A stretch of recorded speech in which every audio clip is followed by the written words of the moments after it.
It's quite ironic that in a world as vast as ours, we often find ourselves clinging to just a tiny part of it. Often, we die in the same place we came into existence, surrounded by roughly the same people. Somehow, we're expected to remain close to our roots, our family, and the friends we accumulated in that environment, as if we are irreplaceable parts of it. As years passed, we grew attached to our little bubble. It feels safe and familiar, and it's hard to imagine life outside of it. Yet, some people decide to escape the bubble, detach themselves from the known and familiar, and start over elsewhere with a clean slate.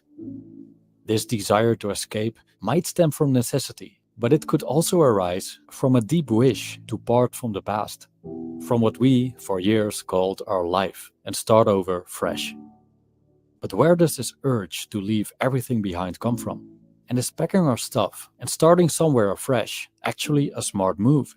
Is there anything profound and meaningful about changing location? Or is it just a means to escape discontent? This video explores the curious feeling of wanting to leave everything behind through a philosophical lens.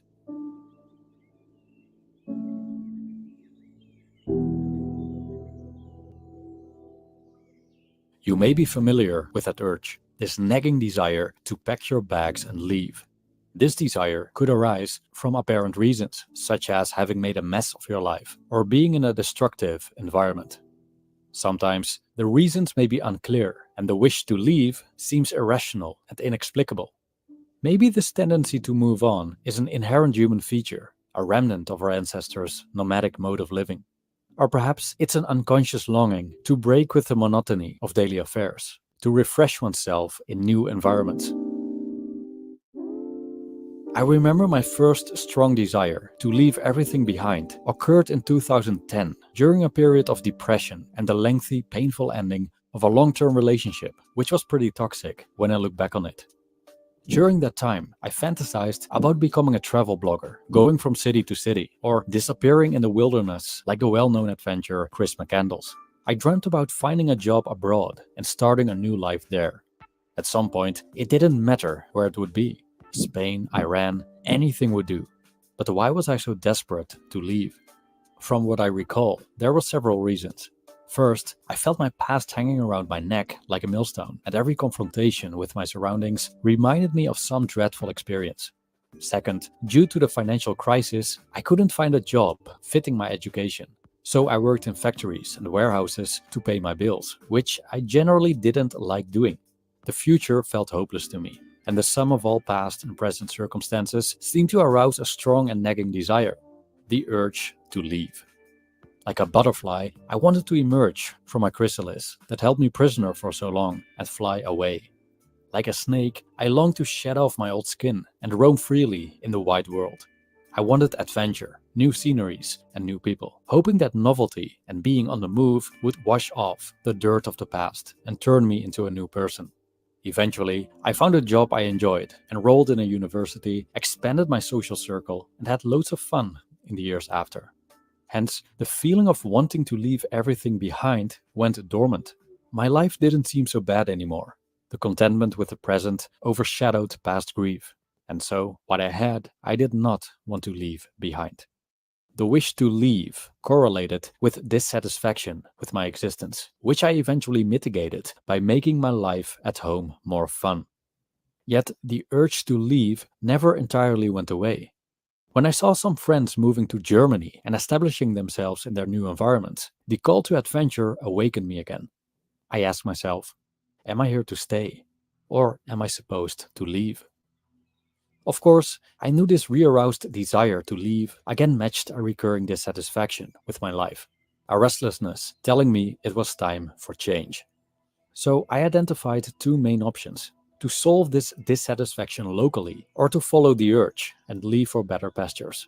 The latter was much stronger, which led me to spend a lot of time abroad since the pandemic ended and entertaining the idea of, at least partly, establishing myself somewhere far from home. It's funny when I think of it, because I could have solved my dissatisfaction locally by changing my thinking and altering my close environment. To be happy, I don't need to change scenery. After all, happiness comes from within, isn't it? So in a way, this urge to leave is irrational when we do it out of pursuit of happiness. Let's explore this a bit.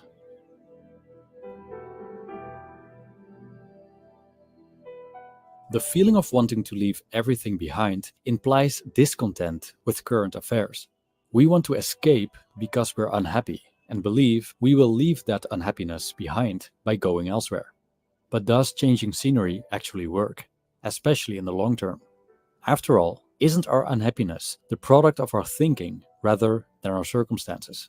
And isn't it so that wherever we go, we always take ourselves with us, including our tendencies to be unhappy and discontent? The chase for happiness in external things. The desire to travel and move abroad surely fits in that category. We see people changing locations for precisely this reason, the expectation that doing so will bring them contentment. Some leave permanently out of pure disgust for their current environment. This country is going down the drain, they say. These darn leftist cultural Marxists have ruined the West. I'm leaving, some exclaim, and off they go.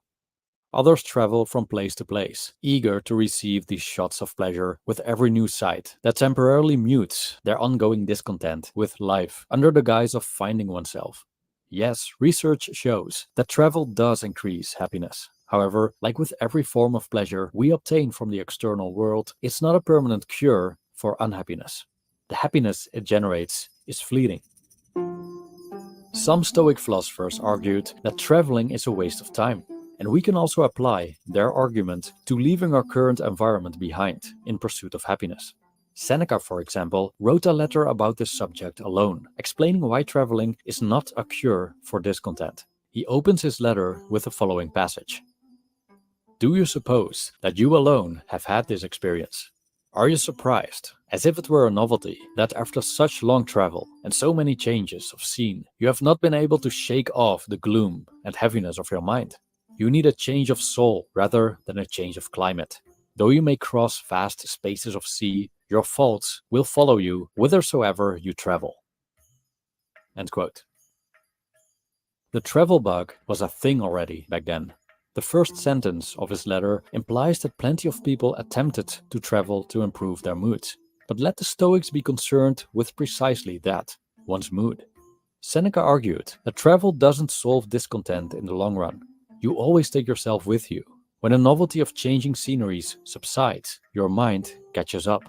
You will most likely experience the same feelings of discontent, lack, and restlessness you experienced before you arrived. The Stoics explain that these things are internal problems, and we cannot solve them by changing location. We can leave everything behind, build a new life on another continent, surround ourselves with a fresh group of people, and even change our names and identities. We still have to put up with ourselves. Ultimately, how we feel doesn't depend on circumstances, but how we think about them. From that viewpoint, leaving everything behind to pursue happiness is ridiculous and irrational. We just move the problem to another place. But what if we look beyond this idea of happiness and equanimity as a pursuit in life? What if we don't necessarily seek happiness and contentment by starting over new, but something else? There are different ways of looking at life besides the scope of happiness and unhappiness, pleasure and pain, or contentment and discontent. Not everything we do has to be judged within these dichotomies. Leaving everything behind may not be a good strategy for increasing long-term happiness without considering our inner faculties.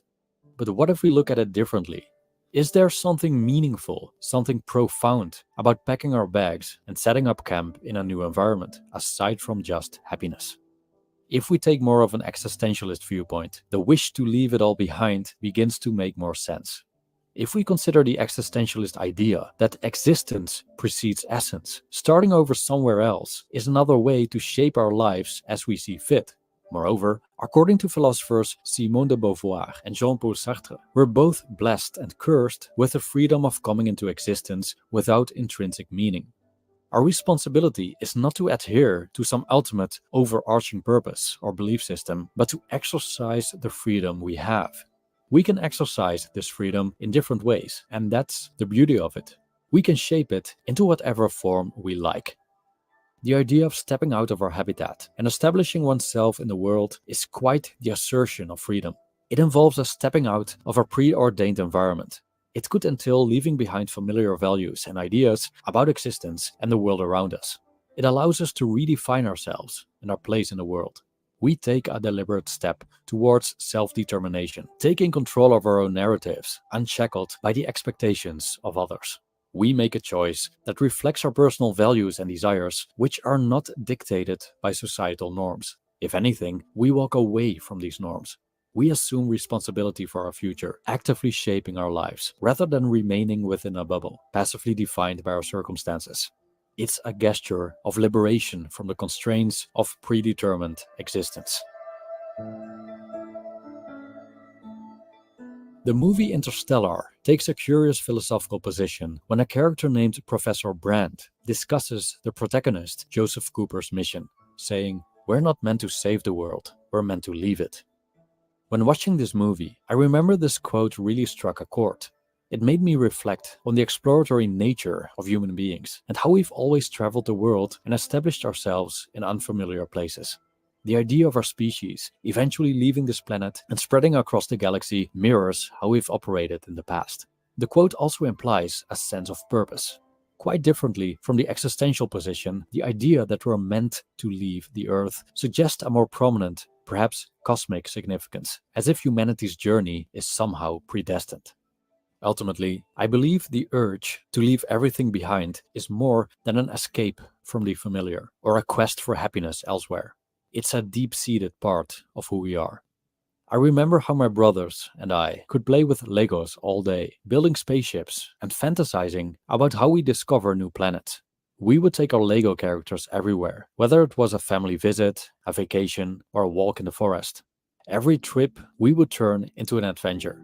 Our play always had this tendency of exploration, which, as far as I recall, felt exhilarating to emulate. It was like we were playfully getting ready for our adult lives, hoping we could have space adventures in real life someday, which unfortunately never happened. Still, the way we played back then tells me something. I think it's evidence of the adventurous spirit and curious nature ingrained in us as human beings. So, the feeling of wanting to leave everything behind is perhaps not an anomaly, but a reflection of our truest selves.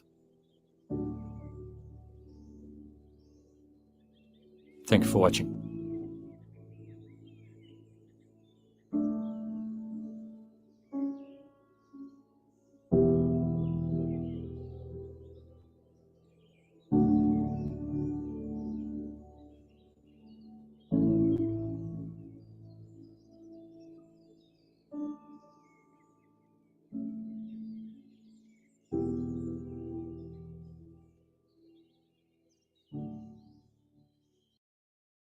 Are you crying?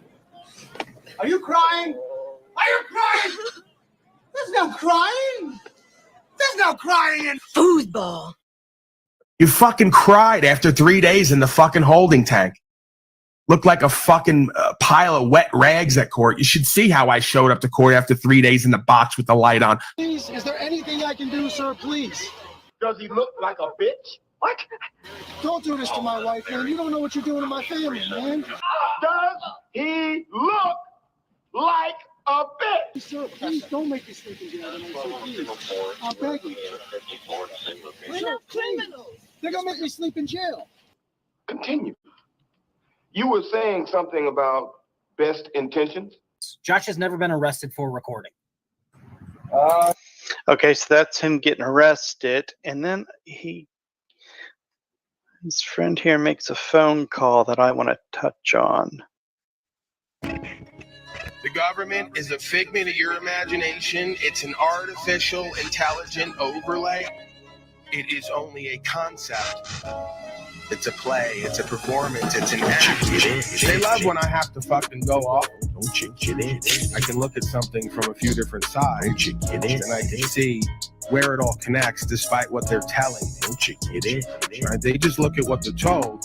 I look at what makes sense. You know, they'll say I'm doing word salad. They'll say that I'm just going off on my own tangent, but that is because my mind works in a different way than the majority of the slaves.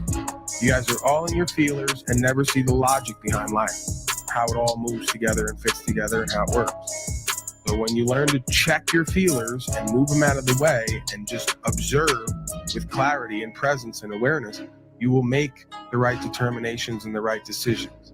It's all the same shit over and over again. And no matter how much I speak on self-empowerment, self-mastery, self-reflection, don't you get it? You all have a belief and a feeling that's going to trump that. Don't you get it? Ancient wisdom that works for everybody who embodies the path. Don't you get it? You're not your own God. I know you want to be, but you're not. As soon as you get in line with what that thing wants from you or what is, you'll stop having these fucking problems. So I view all the rest of this shit as a distraction.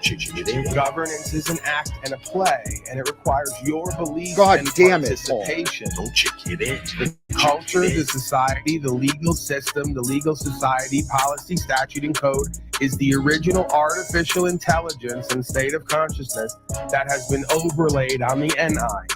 And that's why you have domesticated slaves and you have uncivilized men like myself. You don't want to accept that there's an objective morality that exists in this realm that every man and woman can comprehend using objective logic. It's not about wanting the fame and the riches. It's about being good at what you do, being recognized for it, and then when you get to the dance, telling all the people to suck your dick in public and leave because you never wanted to bond with them anyway. That's the whole point of being true to yourself, is so that wherever you get to that you're meant to go, you don't have to change that. Quite the opposite. That's what got you there. I got a direct link to that spirit and to the people who shit in. You can't get in between them. That's beyond worldly power. That's where you go beyond the ceiling that they don't want you to go beyond. That's the stage of inspiration and empowerment. They can't control you no more. They can't influence you no more. They can't put fear on you and things around you to stop you from being who and what you're meant to be. That's the game for me. That's the game for all of us, I thought. Actualized and realized. Written on our heart first and foremost through common sense, that if not overlaid with some dogma and indoctrination, we could all communicate harmoniously. Right? So I'm never going to accept, unless my perspective completely changes, that there isn't an objective morality here that can be hit as a standard and understood by any being with the capacity of objective logic, understanding right from wrong. Okay? So you just want to say statute, policy, and code is law, and the law is the law, even though they're making it up and revising it constantly. And it's not always in line with objective right from wrong. So you're completely misunderstood. You guys talk from feelers. You don't know what the fuck you're talking about. Your etymology is never sound because you don't care to look into the words in terms of this should not be that difficult.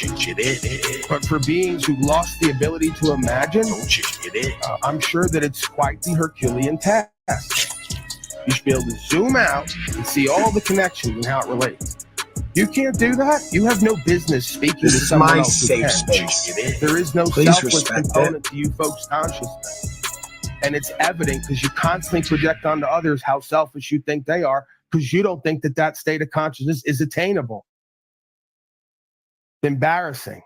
Fiery intro. We're back at it. Like we never left. I feel like I was just here. We just did this, didn't we? We were just live. All right, let's go. Hit the link. Don't make this hard on yourselves, folks. All right. You know the deal, you know the thing, you know what we do here. Hit the link. Come on up. Questions, comments, concerns. You got court. You better lay it on me so I can tell you how to not be a slave. I can't give legal advice, but I can tell you what I would do and not do. A lot of folks who got that going on. Gotta have a lot of the same old conversations with new people. If not, we're going to the docket. We're court heavy, cop heavy, may even be cot heavy, as in Jack Slave cot. He was in the chat yesterday. He's not going away. He's a part of our experience, either in the foreground or the background, it seems. He's our mascot, if you will. So yeah, let's get on with it. Let's get right to it. I may not do too much talking here today. That's when I go on a 3-hour monologue, right? I've been rather peaceful lately, spiritually, physically. I've been having some pain at times, as I've let you folks in on. So yeah, healing that, kind of staying as peaceful and tranquil as I can be, just focusing on what's important and the next right thing. Kind of letting as much possible be. not wanting to fight and argue and get into the guerrilla season too much, right?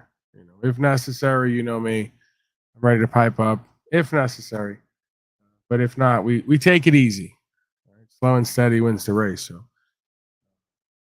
with that said, I'm going to get right into it. Guy refuses to ID like a boss. That's the title. Cops do the walk of shame. We're auditing non-auditing, apparently. It used to be called upholding the law and rights.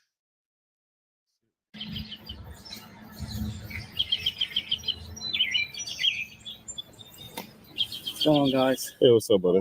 I got a call for a suspicious car that's been here for some time, and I'm here to check it out, make sure everything's good. Hey, before we start, can I get a name and badge number? Sure. Officer Hill, badge number 548. And what department are you from? Huntsville.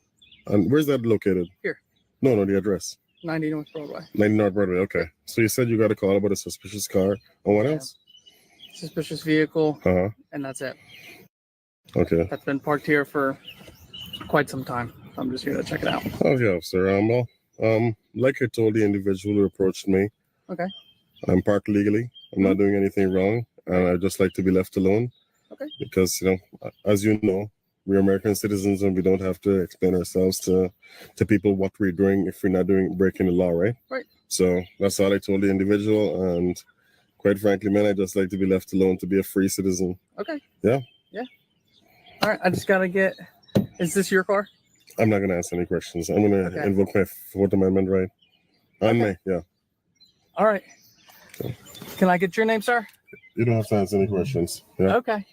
This is not a Terry stop, as you know. Yeah, I know. It's just I'm conducting an investigation. No, I know, but still. I got to get information on who I'm talking to. No, you don't.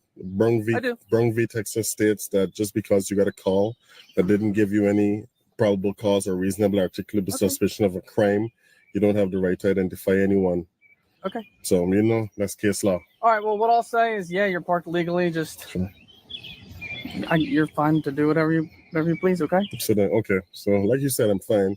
Yeah. Well, why would you say that you have to get the idea of everyone in the car when you know that that's against the law? I to identify tell everyone someone. the same thing when I'm conducting an investigation. Is that common practice? Is that what Is I that do? common practice? Yeah. Like, yeah. If Okay. I'm conducting an investigation, I'd like to get the name of everyone that It's I'm common practice, but ain't the common law. Isn't that Just like optional? Just like how you asked my name and everything. You're a public official. I'm a private citizen. I know, yeah. but I'm saying, you know how you like to speak Yeah. with my name and everything. I like to do the same thing. And you're respectful of people who don't want to give their names, correct? That's one. Okay, good. Well then, Yeah, we're good I mean, then.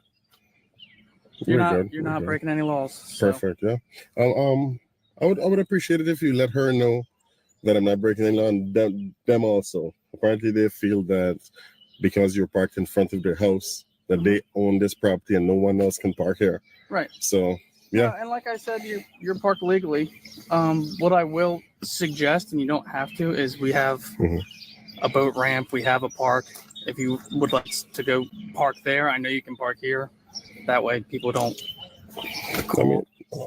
keep calling you and say, "Hey, this car's suspicious." That's a good suggestion, but a better suggestion would be just educate the citizens that people have the right to park on a public street and shouldn't have to go to boat ramp just because they're uncomfortable. That would be the legal and wiser approach. That's why I'm not making you leave. I know. I just didn't like that suggestion. Just leaving from here because she's uncomfortable, going somewhere else at a boat ramp. I want to be parked legally where I can be. Yep. And if they're uncomfortable, that's unfortunate. That's on them for not knowing the law. I got you. Right? That's not on me. Okay. Yeah. I don't deal with uncomfortable, man. I try to work with the law. All right. So, Thanks, sir. All right. Thank you. Now, this is exactly where this encounter. All right, I'm going to leave it right there. Wait a second. Is there more to that? There might be more to that. I'll get back to it. I have Speak of the Devil and He Shall Appear, Mr. Jack Talcott himself. How are you, Mr. Jack Talcott? What can we do for you? Dude, I'm feeling blessed. And I don't know. I'm having a good afternoon. I thought, let's see where Paul is. As long as I don't upset you, maybe we can have fun. No, your nonsense upsets me at times, but I allow it to. That's a choice. Right. And I do that with so many folks. It's like, come on. How many times have I done my own nonsense? I let that upset me. Then I got other people's nonsense. I let that upset me. I am the biggest fool because I'm aware of the nonsense. I know that I don't have to let it upset me, and I choose to let it happen regularly. So I'm aware of that. I allow it at times. Let's get the update because I always forget this. And I'm like, me, I'm like one track minded because I was brought up by, the person who says he's my biological father. So because again, if anything, I'm looking to prove him completely wrong from the beginning of time. I thought that I had to accept some of the things he put forth. He had a lot of nonsense, as I've said in many other areas, but I thought like for a fact that we had to actually work or create value and pay for shit. And I'm really looking forward to somehow, some way, Jack Talcott and his saga proving that to be less than true or correct. There's a mysterious, mystical other element. So when's the house deal up? Like, when are you supposed to be thrown out so that when it doesn't happen, I can go somehow Jack Talcott is going to leave another year in a house and not pay for it? Dude, we're coming up on 6 months. It's been 6 months. So we've got till March on the house. Another March. I just feel like we've done that 3 times already. I know. I feel like 3 times you said March. It's gonna March potentially. We don't know what's gonna happen. And then it comes and you're like, all right, another. You get till next March. And I go, we're really gonna do this 10 more times, aren't we? Like that's what this is. No. This is some kind of an agent loop. Who do you work for, Mr. Talcott? Who does the number 2 Talcott work for? It's only me, and I don't work very hard. So I don't know. Maybe it's not working. Right. All right. Well, we're in September, October, November, December, January. Yeah. Okay. Another 6. Here, to be honest, I was thinking about this recently. It's like it blows my mind that I've been in this situation like this for so long. Fucking blows my mind. But then I started thinking, all right, March. I'm out of I knew I had some cards up my sleeve the last time around, but this one, dude, I don't know what the hell's gonna happen anymore. And how again, at the risk of me, because they're all saying in chat they relapsed on cot again last couple days. Like we've all been trying to detox from the cot. Well, I haven't. I'm just like with the heroin. I was always the guy that I go, hey, I'm not gonna do the whole I'm out, I'm in, I'm out, I'm in, right? I'm on it, Like for a time, I would just, if you saw me and you knew me, I'd go, listen, don't even ask me, I'm on it. I'm on it or I'm going to be on it, right? I'm not quitting. And it's the same thing with the cot, I've been honest about it. I do a little cot pretty much daily. I consume 20 to 30 minutes of cot, uncut, unfiltered, and hey, whatever. People can try to make me feel guilty about it and try to judge me. Yeah, I vomit sometimes. I pass out. I shake a little bit. I get cold sweats. That means it's working. Speaking of, how's Talcott clip collection? Has anyone heard from him? He killed himself, is what we're presuming. Because again, anyone who's forced to look at you or listen to you for hours on end each day is liable to do some serious harm to themselves or someone else. So that's what we've gone ahead and presumed. Just what makes sense. The most sensible option. That was my concern too. I wonder what the hell has happened to these people. There's suicide by cop, and then there's suicide by cot, and I think that's pretty much what happened there. It's a sad case, but we'll move on. Someone else has already stepped up to take his place, as is everything, right? The machine rolls on.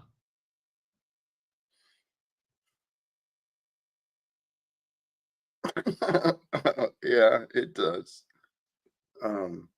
With that said, I mean, the guy who stepped up to take his place, nowhere near the kind of talent and ingenuity, it seems, that Talcott Clip Collection had. But hey, hard to find good help these days. I don't know who's picked it up, to be honest. I don't know the guy either. He sent me like 2 videos so far. You know what? Come to think of it, fuck it. You're here. Let's break them out because I didn't preview them yet. They have to do with you and I. Okay. Yeah. So, I mean, I figure why the hell not? Let's see if I can do this rather quickly, all things considered. We got time. So what else is sort of going on in the world of Talcott? Is there anything to report? Any changes? Yep, but I know how it sounds. It's going to confirm your first thoughts. Which is? I've reached a new level of detachment and surrender. Oh, really? Tell me about it. The world is so unreal. I just said, fuck it. It's unreal. Wait, you went with nothing's real? Yep. That's it. Okay. Not even you or I. You went all the way in. I only think I'm real. It's a thought. There's no reality to the realness. Well, I can't prove it. Right. There's a lot of people who are wrong in the world too. Right? So can't really prove much. All you can do is just be. So I figured it's easier just to flow and to be if nothing is real. I get what you're saying. There can be a schism there, and I've heard you talk about it. And I don't know who you stole this from, or if it's your own idea, or a little bit of both. But the idea that what's seen is the unreal, and the unseen is the real, something along those lines, or what is real is God, and what is unreal is whatever extends from that or has been created by that. I mean, again, this just goes back to the Taoist sort of archetype, right? That we are spirit. The metaphysical is somehow more real or lasting, right? Or sort of the base core beingness beyond the physical manifestation that we see as solidity. But again, they have to work together, it would seem to me, right? Like it's fine and good to apprehend the differences and the distinctions and to see past the veil, so to speak. But I believe that we have to bring that knowledge or that revelation, that understanding back to the world to create something in ourselves here, at least for the time being, it would seem to me. And I didn't even realize. It's a good thing I checked. There's apparently a new one he put up, Unslavia, the Land of Freedom and Chaos. So let's view that and see what that has to offer us. I don't know if I viewed this yet, and then there's a couple quick ones with you and I forget what they're takeoff of some famous movie, and it's you and I as the main characters. But let's see Unslavey, the Land of Freedom and Chaos. Paul and Jennifer, two souls sick of the world's BS, decided to build their own utopia. Screw taxes, screw rules, screw pants. Unslavia was born. A land where the only law was don't be a jerk or a bitch-ass slave and contribute fairly. They envisioned a haven for free spirits, a place where clothes were optional, apart from Jack, who was required to wear pants at all times. These parts were mandatory. Still not a legal policy or code to be found. Anything was possible, because this is life. This is Unslavia. And sometimes life loves a good laugh at your expense. Into the crazies, into Unslavia, each one weirder than the last. First came Jack, an award-winning death coach, death guru, a spiritual death master, and a self-proclaimed god. He worshipped Paul, wanted to be him, maybe even be with him, save him, help him, or kill him. It's complicated. It was a little creepy and intense. Then there was Snafu, a creature that defied description. Imagine a furry trash can with anger management issues. Yeah, we can't picture it either, but it yelled a lot. And let's not forget Wizard, who lurked in the woods with his identical twin sister, Hannah. Never seen together, but they were said to be close. Few knew what he looked like, but his mischievous gifts were hard to miss. Like that time Jennifer woke up with a squirrel tail. That turned out to be something else. But what about when Timmy turned blue and started to recite the Torah backwards, despite not being a Jew? Or when Witness started to levitate after doing the splits, and everyone gasped. That was an amazing ass. As ass levitation goes, it was a great levitation is what I'm trying to say. Jack's power trip. Somebody's got an itch for control. The no rules rule was working out great, until it wasn't, for Jack. Maybe it was the wearing pants thing. Jack, fueled by a potent cocktail of jealousy and a bad batch of gummy bears, decided Unslavia needed order. his order. He started with a suggestion box, conveniently located next to his new punishment torture pit. People were too busy enjoying their freedom to notice the skullduggery that laid ahead. Blindly skipping towards Jack Anarchy, they failed to see the storm clouds gathering in Jack's eyes. The Festival of Freedom, or how chaos tried to eat Unslavia. To celebrate their independence, the Unslavians decided to have another festival. There was music, dancing, pizza, and pitsnog, and enough gummy bears and nudity to make a statue blush. It was beautiful, chaotic, and about to get a whole lot weirder. Snafu hated fun. Laughter was its kryptonite, joy its nemesis. So naturally, it chose this moment to unleash its special brand of mayhem. With a roar that rattled the ground, Snafu stormed the festival, sending food, instruments, pitsnog, and gummy bears flying. The party went from free-spirited to fight or flight in record time. As if things weren't chaotic enough, Wizard decided to join the party. A wave of green smoke washed over the crowd, and suddenly people were transforming. Hair sprouted in impossible places, limbs multiplied, witnesses' arse began to levitate yet again, praise God. People started babbling about stamps and UCC codes, and more than a few people found themselves getting angry for no reason, randomly picking up the nearest garden tool to give a beating to anyone simply looking at them the wrong way. The chaos was amplified, a symphony of bewildered screams and surprised giggles. Amidst the furry-limbed, multi-headed madness, Jack saw his chance. He grabbed Paul, his eyes burning with something more than admiration. Don't worry, No. he whispered, his voice a strange mix of tenderness and menace. I'll restore order, even if I have to break you to do it. Paul, finally realizing the danger he'd wittingly invited, felt a chill crawl down his spine. This wasn't freedom. Yet. This was a hostage situation. If all that wasn't enough in walks Lou Bass, affectionately known as Grease Pig Creature by his friends. A lovable yet annoying Uncle Fester type. The only thing was that pets would go missing, and the smell of burnt flesh would stain the air whenever it was his turn to cook. But as Unslavia was all vegetarian and loved all animals, the missing pets were still a mystery.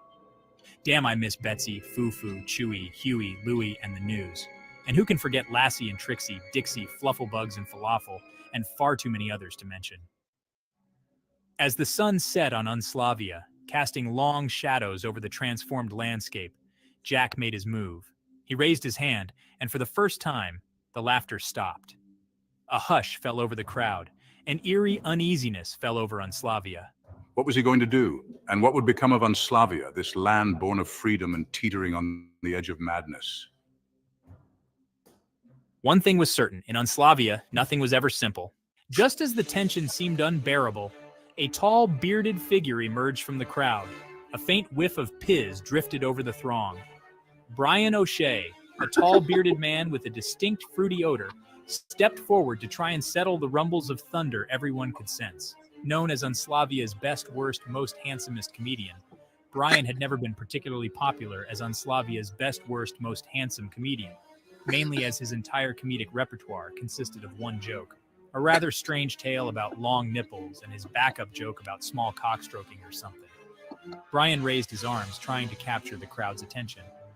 "My bros and my hoes," he began, his voice slightly trembling, but filled with a desperate need to lighten the mood. "Why don't we all just calm down a wee bit? Drink some Piznog and I'll tell you a new joke I'm working on about long labia lips." The crowd's reaction was mixed. Some people chuckled nervously, while others groaned in exasperation. Jack's eyes narrowed, clearly unimpressed by Brian's attempt to defuse the situation. But before anyone could react further, a loud rumble echoed through the sky. The ground beneath them started to shake, and the air was filled with a strange electric charge. Damn it, Snafu Creature was back. In that moment, it became clear. Brian's last laugh might just have triggered something far more dangerous than a bad joke. What was happening to Unslavia, and could anyone stop it? Stay tuned, because the next twist is just around the corner. Can Unslavia survive? There it is. There's the cliffhanger. And I got the video with me and Talcott. And then there's another one. There's apparently one already about you. They've already taken to this is why you love being around here. Even if I insult you and bring up shit you don't like, it's always constant indirect promotion for you. Keeps you relevant, right? It's another way that I promote all the things that I don't like in life because I feel there's some bigger program going on here, some bigger, more bizarre, mystical, miraculous program. You are an amazing part of it. Oh my God. All right, let's view it. Please. Dadgummit, Blantucky, I ain't reprogramming a VCR. You can focus up now, motherfuckers. Wait, no, that's the original one. What's wrong with this idiot? See, now I'm gonna insult people who make things for me. See how I am, Talcott? Holy Why would he cow. send me a clip of the original one instead of just sending me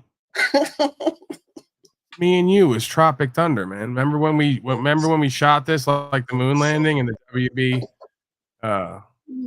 We actually shot this together, right? Even though me and Jack Talcott are at war online at times, like it's all a big elaborate bit.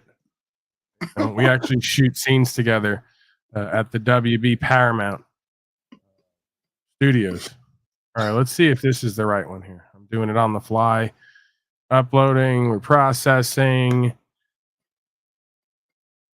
There. When I was doing Jack, that I actually felt retarded, like really retarded.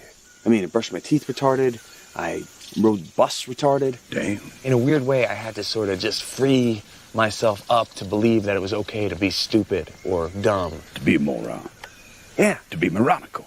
Exactly. To be a moron. An imbecile. Yeah. Like the dumbest motherfucker that ever lived. When I was playing the character. When you was a character. Yeah, I mean, as Jack, definitely. Yeah. Jack. Stupid ass Jack. Trying to come back from that.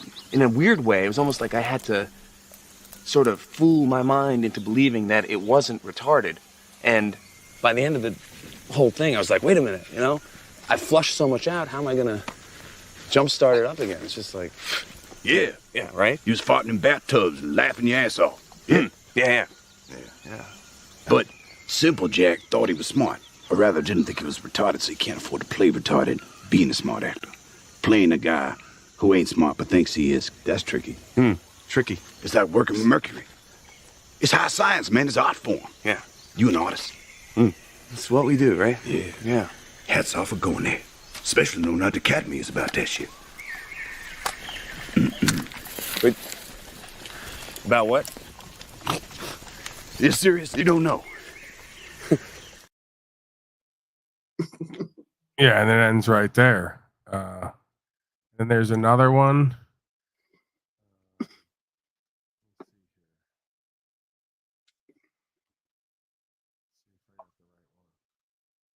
All right, I'm going to throw the link again.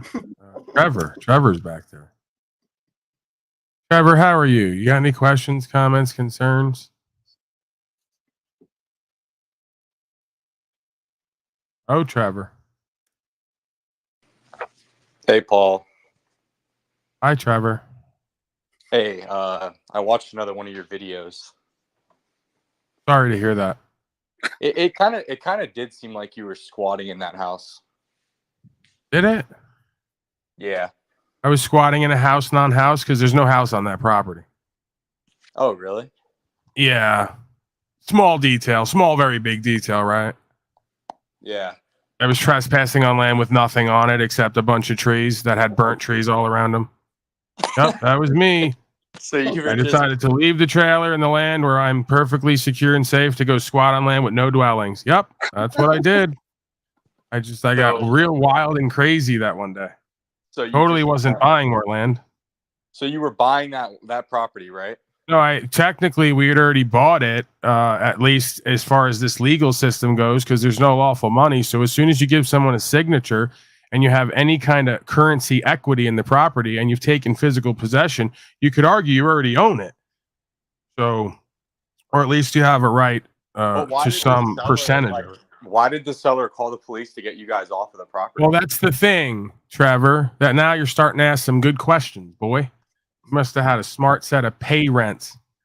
So it would seem to me, based on the affidavits, that the owners didn't call the police on me. It was actually the neighbor / forestry woman who I had an interaction with the day before.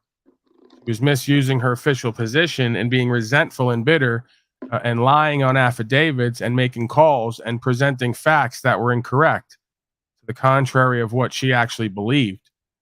So, So just another example of folks being all too willing to lie on people because they had interactions and I didn't comply and submit and cooperate. And that got people in their feels. Now they're getting sued. Now the charges got dismissed and now they're getting sued and they're going to get subpoenaed to come to court and explain their lies. So did the deal go through, or No, because the owner somehow went along with what they thought the system was, and this person who's also a cop, forestry cop, working with the sheriffs, they went along with it, and then they tried to extort us for some odd reason. They said, "Hey, they said, hey, we became aware of an incident the other day. The incident was us getting put in a box, and we want to back out of the sale, but we're going to keep your earnest money and the inspection money. So just sign this paper and let us out of the obligations while we keep your funds because you got arrested." And we said, "No, that's not legitimate. You have to return the funds. You're backing out of the deal. We didn't do anything wrong." And those charges have now been dismissed. So not only did they not do the right thing, not only did they not go forward with what made sense, they tried to go along to get along with a system and then extorted us on text message records saying if we would just let them keep the money and sign the paper to let them out of the deal, that they'll help to try to get the charges dropped. And that's not how that works. that seems criminal? That seems like criminal activity. Yeah. Well, that's what happens when you deal with a bunch of ignorant, arrogant, egotistical, prideful white people. White people. And they can say that, well, they can say that I'm doing reverse racism because I'm Irish and Italian, but everywhere I've ever lived, I've had these white people who look down on me. They treat me like I'm some Negro slave. Okay. They call slave catchers on me to have me harassed and have my property and my rights interfered with. So I've essentially taken on the identity like that woman, Rachel Dalzell. I'm now a black man, sir. I'm oppressed. I'm repressed. Wait for the deal to go through in order to take possession of the property. You never would have had. Sir, I wasn't taking possession of the property. Again, you got to ask the right questions. The right question would have been, what were you doing there that day, Paulie boy, Uncle Paulie? Best stepdaddy going 3 years in a row. I was there that day to check the well for inspection. I was there that day to verify that that well was operating and that we would be able to use it. I was also there because there was a wildfire, like a few other places I've been. The weirdest thing happens that they just light fires all around wherever I'm at. It's the weirdest thing. I'm not saying it's contingent upon me being there. Just saying every time I go out in the middle of nowhere, all of a sudden 3 to 5 fires just start burning everything down around us.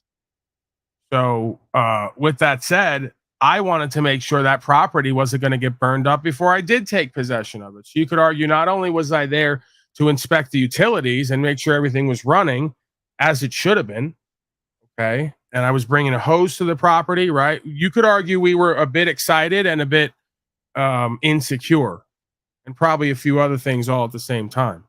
So again, there's no home on that property. No one's living there. It's out in the middle of national forest. She had earnest money into the property and well inspection money and inspections for everything else. And I wanted to make sure, I wanted to see for myself that it was up and running. And we were bringing hose and other things to the property, not hose, HOES, HOSE, because we were excited, silly us. We were excited to have property and to start growing, and we maybe, I guess didn't think that these people would be that wicked and evil. Silly us to not think that people would be so litigious and wicked and evil that they would want to drag all this crap up and drag us out into court and cause all their fucking lies and deceit and false claims to come out. Hey, you like it? I love it. This is your world, right? I'm just a dumb gorilla creature who thinks that I can, have guns on me, even shoot them sometime in the middle of the woods. That like when you sign a paper and give your word and you put equity into something, that means we agree that it's mine and going to be mine over the next week. So we got no issue because no one's there and I'm not causing any interference with anybody. Right. So I don't know. I mean, again, did I do anything criminal? No. Was I stupid once again and foolish? Yeah. Because I thought in my foolishness and my silliness out in the middle of the forest where only other people live out in the middle of nowhere, that we were all out there for rights, freedom freedom, principles, spiritual faith to be left the fuck alone, and that we all cared about each other as Americans. I And feel like you could have gone about this whole Huh? situation differently, Paul. Excuse me? I feel like you could have the police interaction. I feel like you could have gone about that a little bit differently. Like perhaps telling them, hey, I just bought this property and I'm here to just test out. I don't understand why the fuck you're telling me, like you beta males who've never started living yet are telling me how I could have done it differently when I did it the way that I fucking did it. The charges are dismissed and they're getting sued now for false imprisonment. Why would I regret or resent or change anything that happened? That's you. Why don't you go tell yourself how you could do what I've done over and over again one time instead of tell me how I should have done it then? Why don't you do it? Why don't you live this life? Why don't you put it on camera and show me how loving and caring and forgiving you are over and over again to oppression and repression, to interference with rights and property, to slavery and genocide? Hey, you just might be better at it than me, bro. I'm willing to concede that. But until you live it and walk it, until you're in that position over and over again and get put in a box and have the dogs taken off and have to tell your bitch something and all the rest of it over and over again, you let me know. Right, I'm not always the most nice, kind, and polite and politically correct. Far from it. I want to believe I'm a loving, caring individual. I want to believe my intentions are good, and I want to believe that my unwavering presentment is an aspect of my core values and principles, that I'm willing to stand on what I believe is true and what's right. And I don't see how that becomes the conversation, how Paulie Boy could have been a little nicer, kinder, and politer interacting with someone who was attempting to take everybody's rights, freedom, and principles away. I'm just not sure how that always becomes the conversation. But hey, I'm willing to be accountable. Could I always do it better? Probably. You know, is there probably 10 fucking things that I could do every one of these interactions better? Yeah. Have I even said that to myself and Jennifer in certain ways? Yeah. Have I had to concede that, hey, at the end of the day, it's their house. This is the devil's playground. Popping shit and getting loud and trying to challenge or whatever else ain't going to bring us nowhere other than where the fuck we're at and where we're meant to be. So I don't resent it and I don't regret it. But yeah, if I want to get better results with folks, I could probably get more flies with honey than I do with vinegar. But ultimately, if you watch that video back, was I really that untoward? Was I really that out of bounds? You completely are 100% the victim in all of this. But what I'm trying to say I is, don't like, even want to see it that way as being a victim. I don't see myself as a victim. I'm just saying, with all things considered, that this has happened to me dozens of times, and they got no problem just interfering with a man's rights and putting him in a box for 3 days when the chief of the jail said, don't bring him in here. And they said, no, there was a gun involved. We're going to do whatever we want. Dropped us off like Amazon packages and rolled off. There was and they left us in suicide cell for 3 days instead of processing us and putting us in regular cells. So I'm tired of their incompetence and incapability. I'm tired of their ego and pride. They should be tired of it. Just like you're telling me. I get it, bro. I'm tired of my ego and pride too. Tired of all of our bullshit. Let's get right. And it's going to start with adequate communication and co-creation. It's going to start with motherfuckers showing me they care. Don't just tell me. Don't just raise your hand and say you're about it. I want to see it. Show me as a motherfucking sheriff when you roll up, you really care about this land and the future of this country, because I ain't seeing it. You wonder why I go into that mode? I go into daddy mode, dealing with a bunch of broken children that I got to remind. You could kill me or put me in a box today. It really isn't going to matter because you're bringing this about. This is what the fuck you're creating. Do you want that or something else? You know? So as much as I could agree with you that I could probably get more favorable outcomes at times by being more nice, kind, and polite, at times, again, not making excuses. My body's in pain. I'm already in dis-ease, right? So now I'm double downing on that because I get reactive. Like an animal, right? If I'm having pain and I'm in dis-ease and I'm frustrated already, right? And I'm looking to try to move forward and do something and create something for myself, I'm already not as in alignment as I could be. So of course I'm gonna call in this situation, and of course I'm gonna be a bit reactive. But is it really out of bounds, my presentment there? I don't think so. I didn't curse at them. I didn't really get loud or yell. Completely avoided. Like you never would have got arrested if you had. You're saying completely avoided as if you don't trust in God, bro. I don't know if you heard me. I'm gonna try again. They put us in a box and took the dogs for 3 days. We're all back in the same pieces that we were brought there. So, you know, hamdulillah, as they say, everything worked out for the best. And here's the kicker. They're going to now go to court and I'm going to get a win on file, and they're probably going to have to give us a big bag. So they're going to buy us the land and the property indirectly. I like, how you want me to sit here and be upset about that? That God works in mysterious ways, called in these slaves to try to fuck with me like they do so many other people every day and get away with it, not with this one and her. So now we're going to take them to task. We're going to hold them accountable. We're going to remind them of what their duty and obligation is. And also they're going to buy us what the fuck we were going to buy anyway with money, not money. I think everything worked out just smashing. Yeah, like, but 3 years down the line, maybe, you know? I don't know why you seem to have all the answers, man. It's fascinating. Why don't you do a broadcast where I show up there and you could tell me all about how life works and how you have the answers for me and everyone else? I don't see it. I'm not telling you that I know everything about your life. All I'm saying you have no idea who I am and what I'm doing and how this shit just continues to come together over and over again, and God provides and reveals and protects and checks every bitch ass motherfucker who thinks they're going to do their will instead of the will.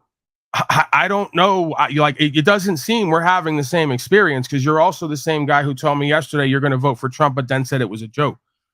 So I don't know who you are at this point. I don't know what you are or what you do. And I really don't need to, because I know me and what I'm not. And I know what I'm going to do and what I'm not going to do. And I know it's worked great thus far, while a whole bunch of folks around me keep telling me to stop doing it or do it in a different way. And I go, why? I have the same question from every time. Why? Other than that, you're scared for me. Don't pray for me. Pray for the weak. I am scared for you. I am. I just told you, don't pray for me, pray for the weak. You should be scared for you and everybody else who don't have their own power to choose and their own voice to go to court and speak it and keep walking out. Don't be scared for me, be scared for you. I'm scared for you. I'm scared for you motherfuckers like you who come here talking about voting for a master, who come here can't show your face, who when you go to court can't stand on rights, freedom, principles, and spiritual faith and let these motherfuckers know who and what you are and what you're not. I'm scared and concerned for you, bro. You don't gotta worry about me. I'm good. I've shown that over and over again, while the rest of the scholars went to jail to do a 180. And they keep telling me, why am I free? I didn't pay a dime yet. I didn't make an agreement yet. I didn't do a deal with the devil yet. You don't have to worry about me, bro. God is good and I'm good, therefore. Worry about you. God helps those who help themselves. You do what's true and what's right in your life, and you reap the rewards and the blessings, and then come back and talk to me.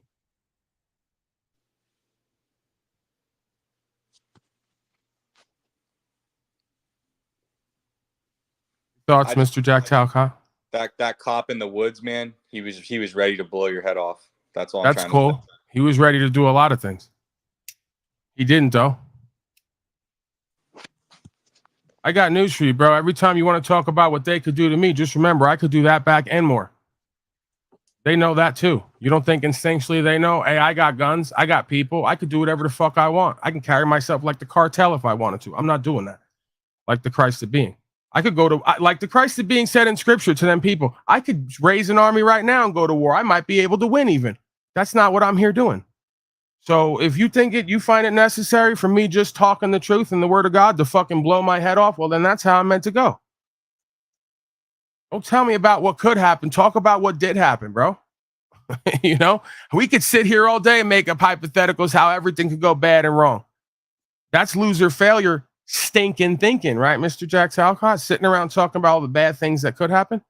That's an absence of faith. It's an absence of reconciliation and resolution. I'm not in that busyness. I'm not in that game. Quite the opposite.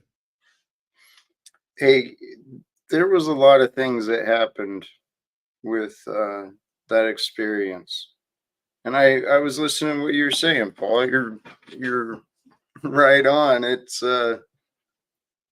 your evidence of some of the insanity. You know, people running with reputations and got a rumor, so send the authority out. Make sure everybody's safe from the dangers we imagined. And then the other part, no offense, Trevor, but yeah, everyone's got an opinion on how to be Paul better. Everyone's got an opinion on how to be Jack better. I feel you, brother. Right. And that's the thing, right? And so oftentimes I try to thread that needle because I'll engage in the same behavior that I'll also claim I don't like. But here's where either the arrogance and ego comes in or the reasonability comes in. I got a reason.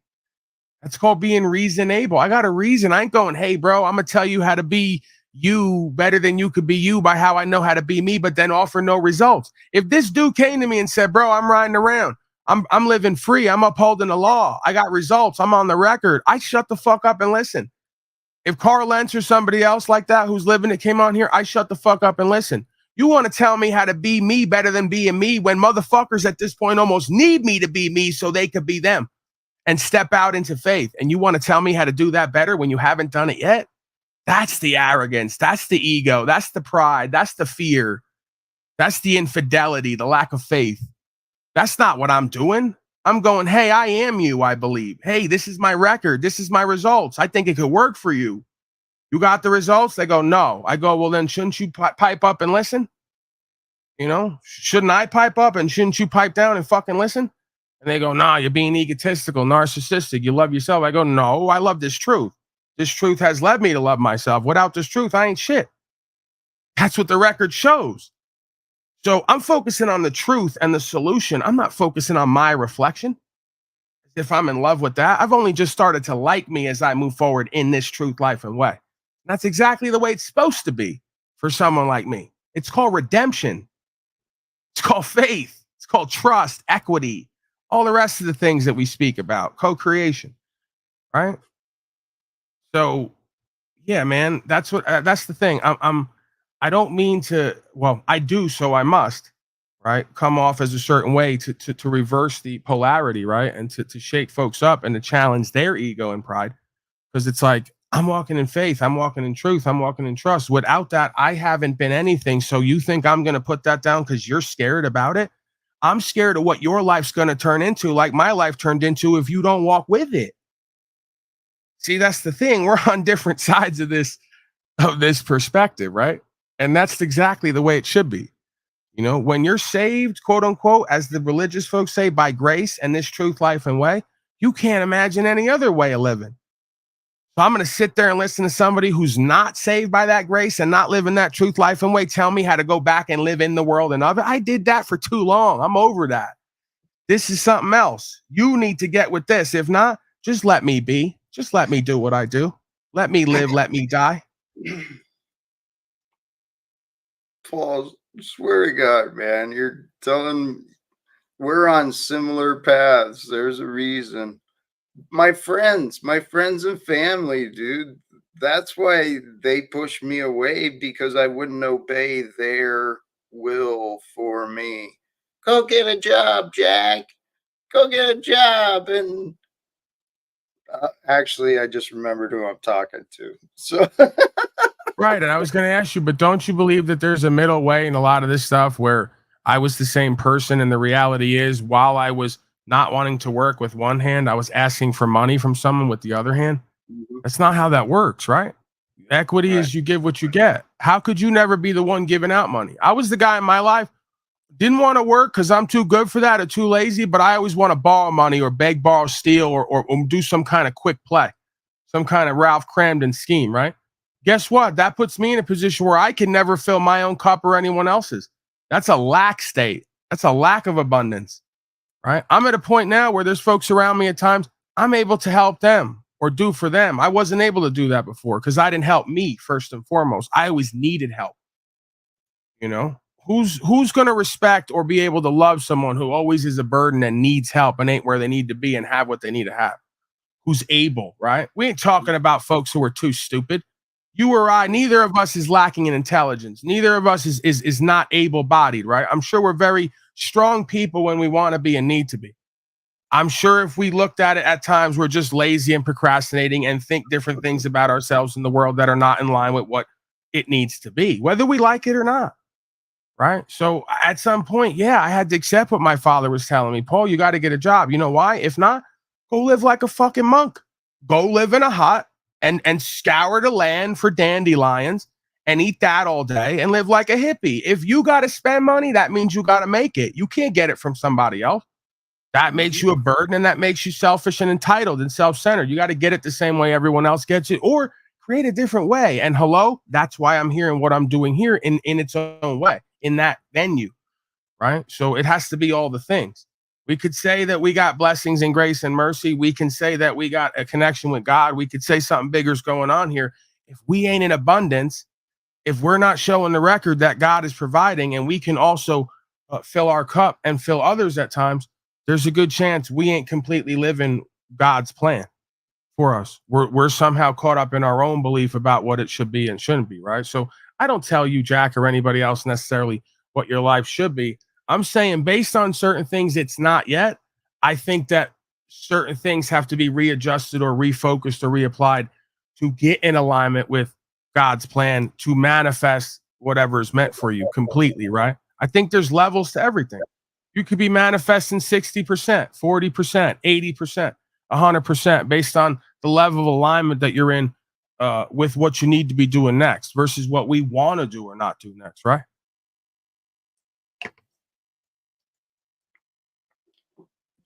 What if Jack, in his authenticity, if it is that, ends up at the same place, and the Most High, exposing everything, it's all brought to light, says, well, Jack, even though he might have been, according to you, off in some of his premises, he still operated in faith, and maybe even a naive but innocent faith. And so God blesses that, and he ends up with the keys to the kingdom, so to speak. Does that rub you wrong, or do you have no feeling about that? You're asking me?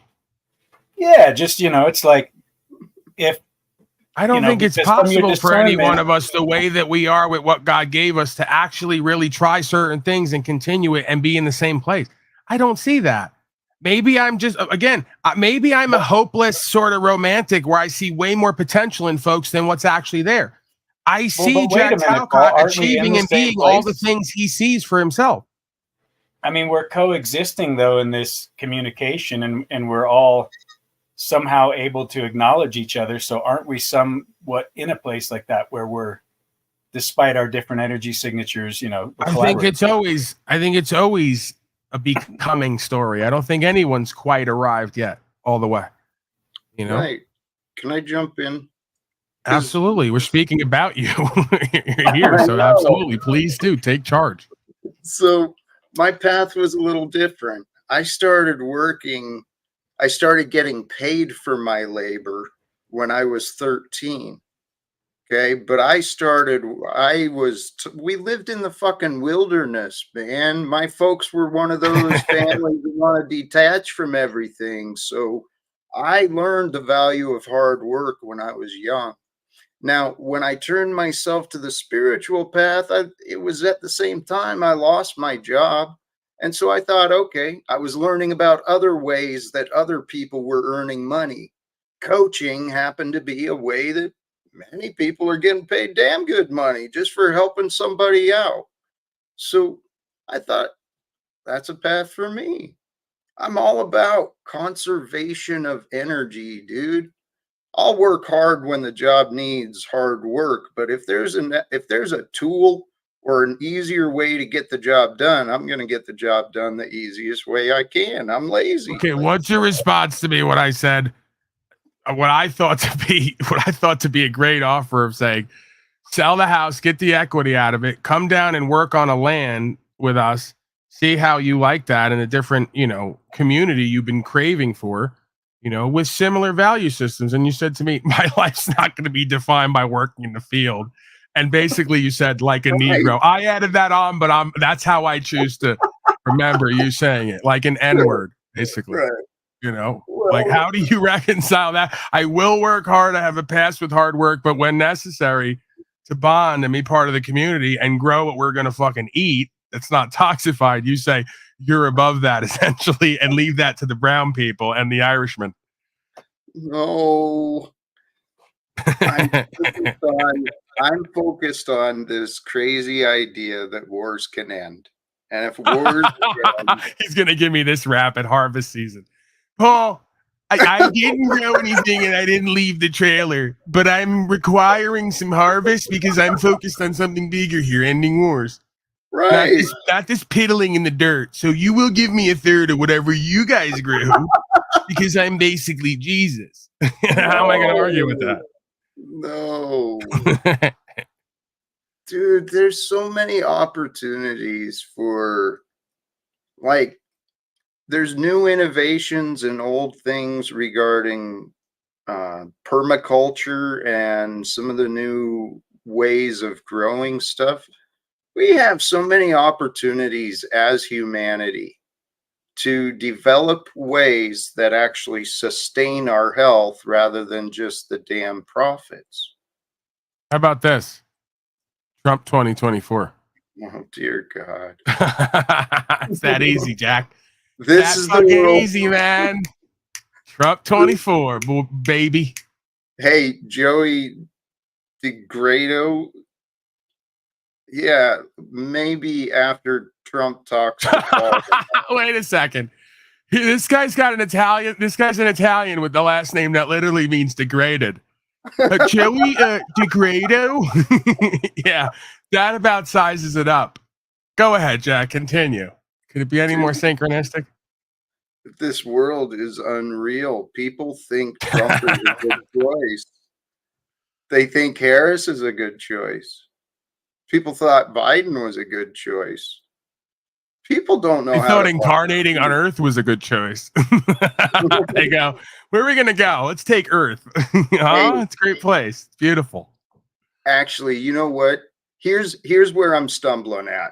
Okay, because Paul, you've got your standards for who you want to learn from, but what I've learned, it hasn't resulted on the exterior yet. But I didn't know living as a man, as a human, I didn't know it could feel good. I was raised with hard work. And then my body started carrying the tensions of a life of hard work. And I actually had it pretty easy. But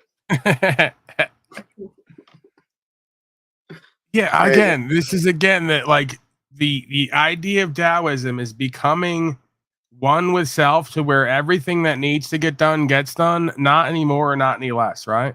Right in alignment. To pour and then stop pouring is better than to pour and keep pouring.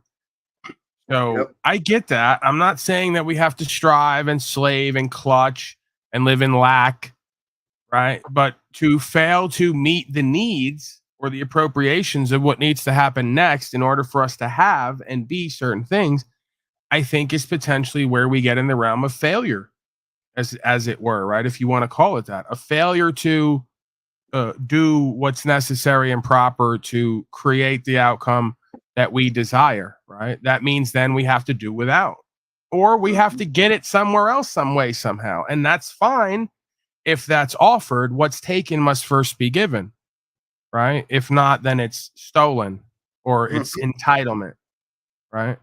Exactly. So again, I'm not down on a society or a culture that says for those who are disabled or even on hard times, hey, here's a hand up. We should be doing that with ourselves and each other on the ground anyway.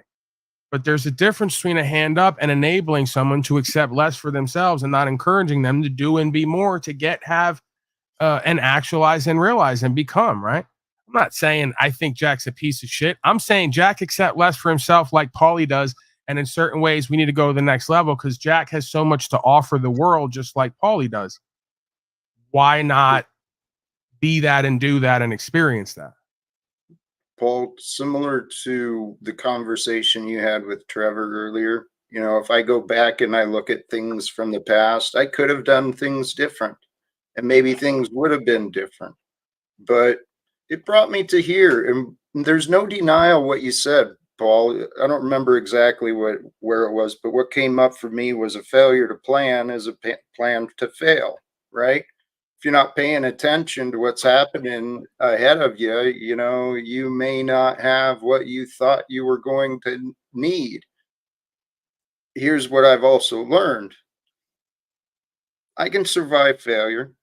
I can survive periods of lack.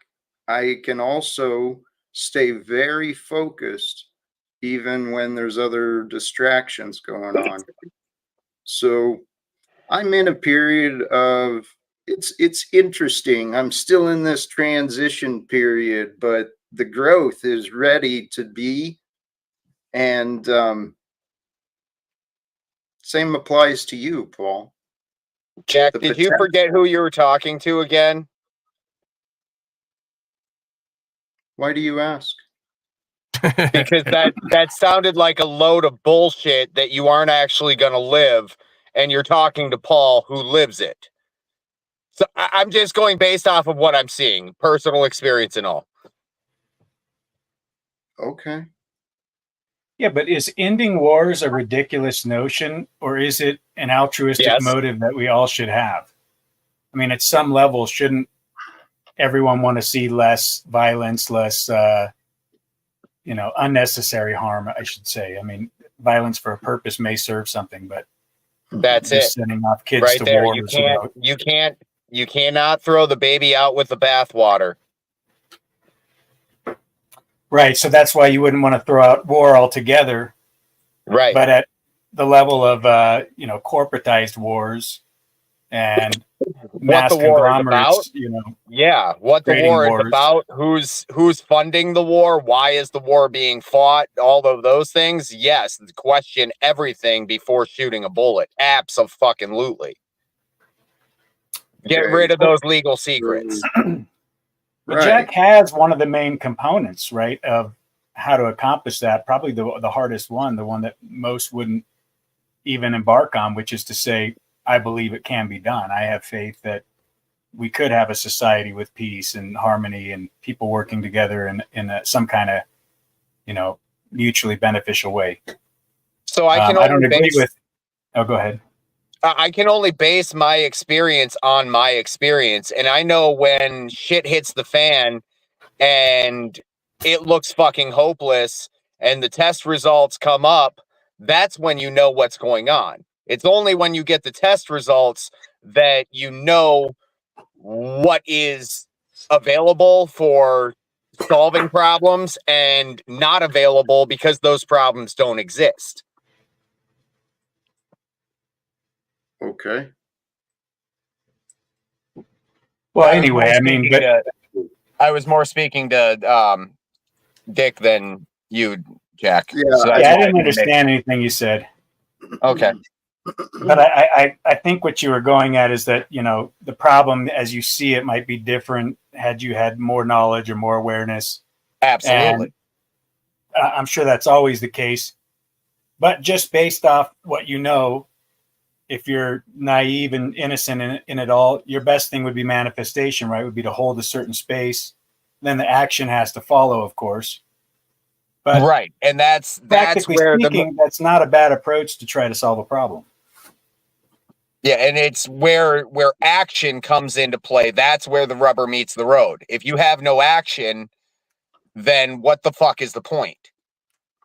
Dick, how would you respond to Lewis, who is making a claim right now? Dick is relating to Talcott. He stays home brewing tea, playing guitar, and throwing clay while his wife works all day and pays the bills. Sorry, Dick, but it is what it is.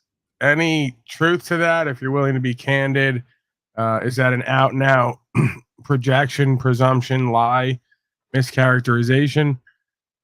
Is there some smoke to this fire of unmotivated or unambitious folks to earn or to create value, right, beyond the, I guess, spiritual and the supernatural? Oh, I mean, I think there was some truth to what he was saying, but I didn't hear that he was saying I was unambitious or uninspired or whatever. Was that the crux of it? Well, I'm relating it back to what I've known of me, if not now in the past, where I'm not necessarily a non-money motivated or ambitious person. Right. What I did have to be learned to be motivated toward is self-care and some level of security and peace within oneself. And part of, I think, that picture is doing what you need to do in order to have what you need to have to not be in a lack state, if that makes sense. So, whether it be joining the corporate work society, and then figuring out how to navigate the tax situation, or, being an artist and leveraging your art for certain value, whatever the case may be, it's like, if we need these certain notes to get certain things we need to have, and we find that our life is not complete without that, what is the mechanism? I see what you're saying. Yeah, to supplant that modality of just doing and being and becoming more to get that. And you could argue it's not about the money. It's a representation of value that leads us to realizing more of what we could be doing and being of value to ourselves and others to get that value, right? It's not about the love of the money and wanting to chase a bag. It's more chasing actualization and realization, and the bag shows up. Yeah. But why not Yeah, I just totally vote for agree. a daddy that's going to handle all of our problems for us? Well, that's what most citizen slaves have chosen to do, but we're trying to go outside of that box. We're trying to go to self solutions, self-realized, actualized, co-creative solution.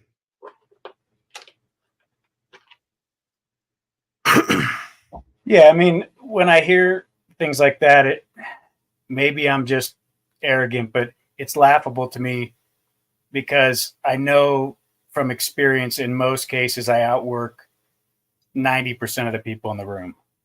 And that's just always the case. I mean, I'm the first to bed and I'm up usually earlier than anyone else. And I get more done before 9 o'clock than a lot of people get done, in their whole week. So from a productivity All right, Lewis, standpoint, if you got let's just make this simple because I'm not gonna go past the boundary that into the unknown because I don't have the details to make the determination. I could speak on what I know about me and attempt to apply it to you, and there may be some overlay there. There usually is, because there's usually a reason we find ourselves in these groups, right? Water seeks its own level, if you will. Self is self. So, Lewis, there's the link. Copy and paste, whatever you got to do. Come on up. Tell us all about, because Dick says he does his version of work. He's doing more than most people by a certain time in the day. I don't know what that amounts to in notes, right? And I don't know the relationship to what he has and what he creates to what his wife goes out and works for and what their arrangement is. So if you have some understanding of that or some premonition that you'd like to reveal here or recite, I'm open to it. Again, this is not about judgment and condemnation. This is just about adherence to the facts of what is, and then attempting to, I think, create a more well-rounded beingness, right? We even may have to accept that different people occupy different positions and roles in these communities at different times. There may be folks who are always taking up some more of the manual labor while other folks are more service oriented. There may be those two groups while you have other folks of entertainers and artists. You may have those two groups while you have philanthropists and businessmen and merchants and all the rest of it. So, again, while we could talk about being well-rounded and occupying all these positions like a good busyness man would, right? You got to be able to work the door, work the counter, do the taxes, serve the product, bake the cake. It just may be that we tend to generally occupy a position that allows everything to work together while us all not necessarily doing the same things all the time, if that makes sense. You had the telltale finger up, Mr. Talcott, the magical finger? I wanted to kind of play a little defense on behalf of Dick, because what I saw is that he got called out for his implied association as being seen as allied with me. And what I think Dick was doing is Dick was just being Dick. He does a great job of investigating and questioning perspectives. And I love Dick. Dick. It's been a while, and I appreciate Dick. Lou, God, I love him less and less, but How about me, Talcott? Do you love me less and less? Is there any love left? I love it when you're away from me. So you're like me when you say it best, when you say nothing at all, kind of that same mutual. I'm not going to assume anything about you. I just know I prefer my life without you in it. It's more fun that way, at least for me. Seems like Jack, that's not very peaceful. Seems like that's a common thread with people that, would hold you accountable. You just throw them out of your life. Okay, whatever, dude. Yeah, whatever. You like it, I love it. You don't know me. I know what I you've think said. it's just the Do you have a Talcott mangina, Jack? clip collection in me where, you know, as much as maybe I've been against Jack and a lot of what he's presented, there is some things there where I definitely see, even just the blind faith, how there's value in it at a certain level. You know, because there's points where you walk in this life and you say, I really don't know the path ahead per se, or I don't really know how this is going to take shape. And I just kind of have to move with that purposeful intent that I'm going to do the right thing, or the next right thing, as you say, Paul. And Well, Dick, hold up on that though, because in the retrospect of that, the next right thing would be to do the honorable thing. And if you're not doing anything, and you're saying that you're not doing anything to help yourself, and you're doing things to actively harm yourself, and somebody says, hey, there's a problem here, much like if the lemmings are running to the fucking cliff, the best, safest thing to do for the lemmings is to say, hey, stop running to the cliff. You're going to die. Wouldn't that be the most loving and caring thing? I don't know what the hell that Nubs is talking about, but Dick, what you were saying, since 2018, when my job security and everything started changing, I have been practicing and growing in my day to day. I have faith. I just focus on doing the next right thing. And I trust that when I need an answer, it's going to show up. That's what I've been trying to do. And it feels better than worrying. Feels better than, I don't know. yeah, and I think you go way too far into the deep on that end of things for my comfort anyway. You know, not that it matters, but I think about living that way where you wouldn't know in March what you're going to do for shelter. That would be extremely stressful, even without kids. You know, that it's All right, like, but let's get real with ourselves and each other. There's a subjective or objective component here, whether you want to call it conscience or ego, you know, as if ego is necessarily a negative thing. I know Jack and I throw that word around from time to time, but there's like sense of self and then there's false self. Like, does your true self feel okay? Like, and I'll keep it in the eye. I didn't feel okay, nor do I feel okay now with the version of me that sat home every day while the woman I was with worked and then tried to spend her money or didn't contribute in that way, right? Like, it doesn't make me feel like a man, if you will. Or it's not even yeah, I about don't a think any man. man It would be doesn't okay make with me that. feel like I'm doing what I need to be doing to have what I need to have to contribute toward the situation. So, and also too, it wasn't even about the necessarily the money and the physical contribution. It's the fact that she leaves and comes back every day and sees me not doing and being anything. It's just not attractive, right? The It would not reality be of it is it's motivating not or attractive for a inspiring. woman. Right. On some level now, I don't have to leave or go anywhere throughout the day. It's the point is I'm doing something with my time, energy, attention that creates value for me and others, that makes the world a little bit better of a place and is a bit inspiring and empowering and attractive to the opposite sex. I mean, that's kind of common sense, right? Like, I had to look at myself in a way that I didn't want to see myself to realize how I looked and why I would be seen certain ways and be undesirable to self and to other selves. You know, whether I like that Yeah, or you not, have to that's the do that at reality. some level, in some capacity. You're going to have to live that out. It may just be a relationship you have with a customer, you know, the talk you have with the elderly lady when you're done finishing a job, and you find out, you know, these elders, they're a lot more hip to the game than you would suspect. You know, they know a lot more about reality and have contemplated these things, and there's nothing new under the sun. You know, the great Gramps is going to tell you it's been the end of the world since he was a kid. And so these same kind of trepidations and fears that people have are normal. But yeah, I think that, you know, if there's not some kind of greater purpose or greater work that you're pursuing, or many, you know, a man might have a handful of those short game and long game pursuits, you know. And if you're wise, you're not accruing debt, you're creating multiple forms of income. And through that process, you find out passive income is not really a thing. It's more of a how much energy can you get for your return. But if you're going to include morality in that, then you got to play the game in a unique way. And I've, thrown some things at you, Paul, that I've looked at that I'm pursuing right now. I think there's a number of ways that someone could go about creating income and not have to be a slave to the system.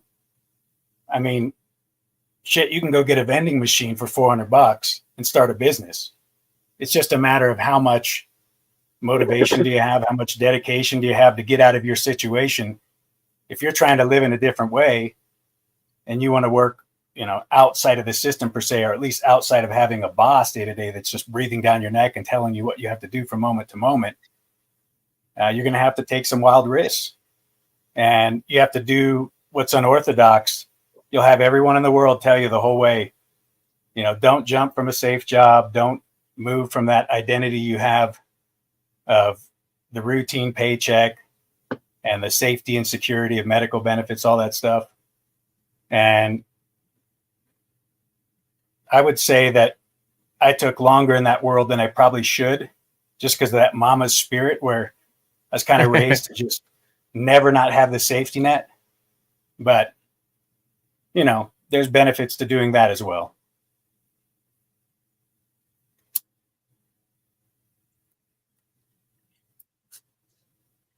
This past several years allowed me to realize that sometimes you got to move forward even without the safety net and even without the plans. But if you've got a vision and you've got a number of goals, well, then you never lack things to do. Yeah, and that's where we completely differ. I don't operate that way at all. Never have, never could or would. I never play it that fast and loose. Let me answer this guy's question everything real quick before I forget and then continue. I don't believe anybody here took those treatments, and correct me if I'm wrong, but this is one of the few places you're going to see folks gather where there's a lot of commonalities. Some, I guess you could say, desirable and earnest, some not so much. But that's one of them. Is most of the folks who you see on this panel did not fall for, from what I gather, the COVID-19 Slaxine treatment regimen. We got some other problems, right?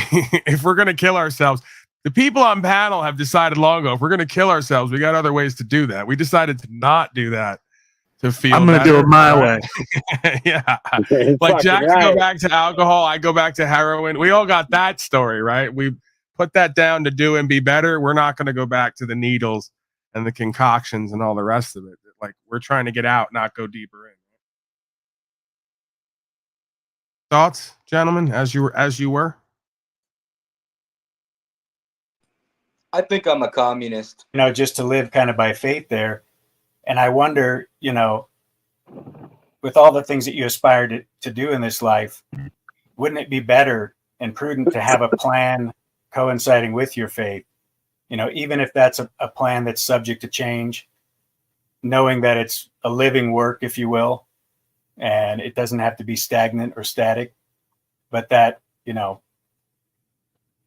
perhaps maybe it won't work out well because you're not managing both sides of that equation. You have to have the faith and the works. Nick, it sounds like you're describing trying versus doing.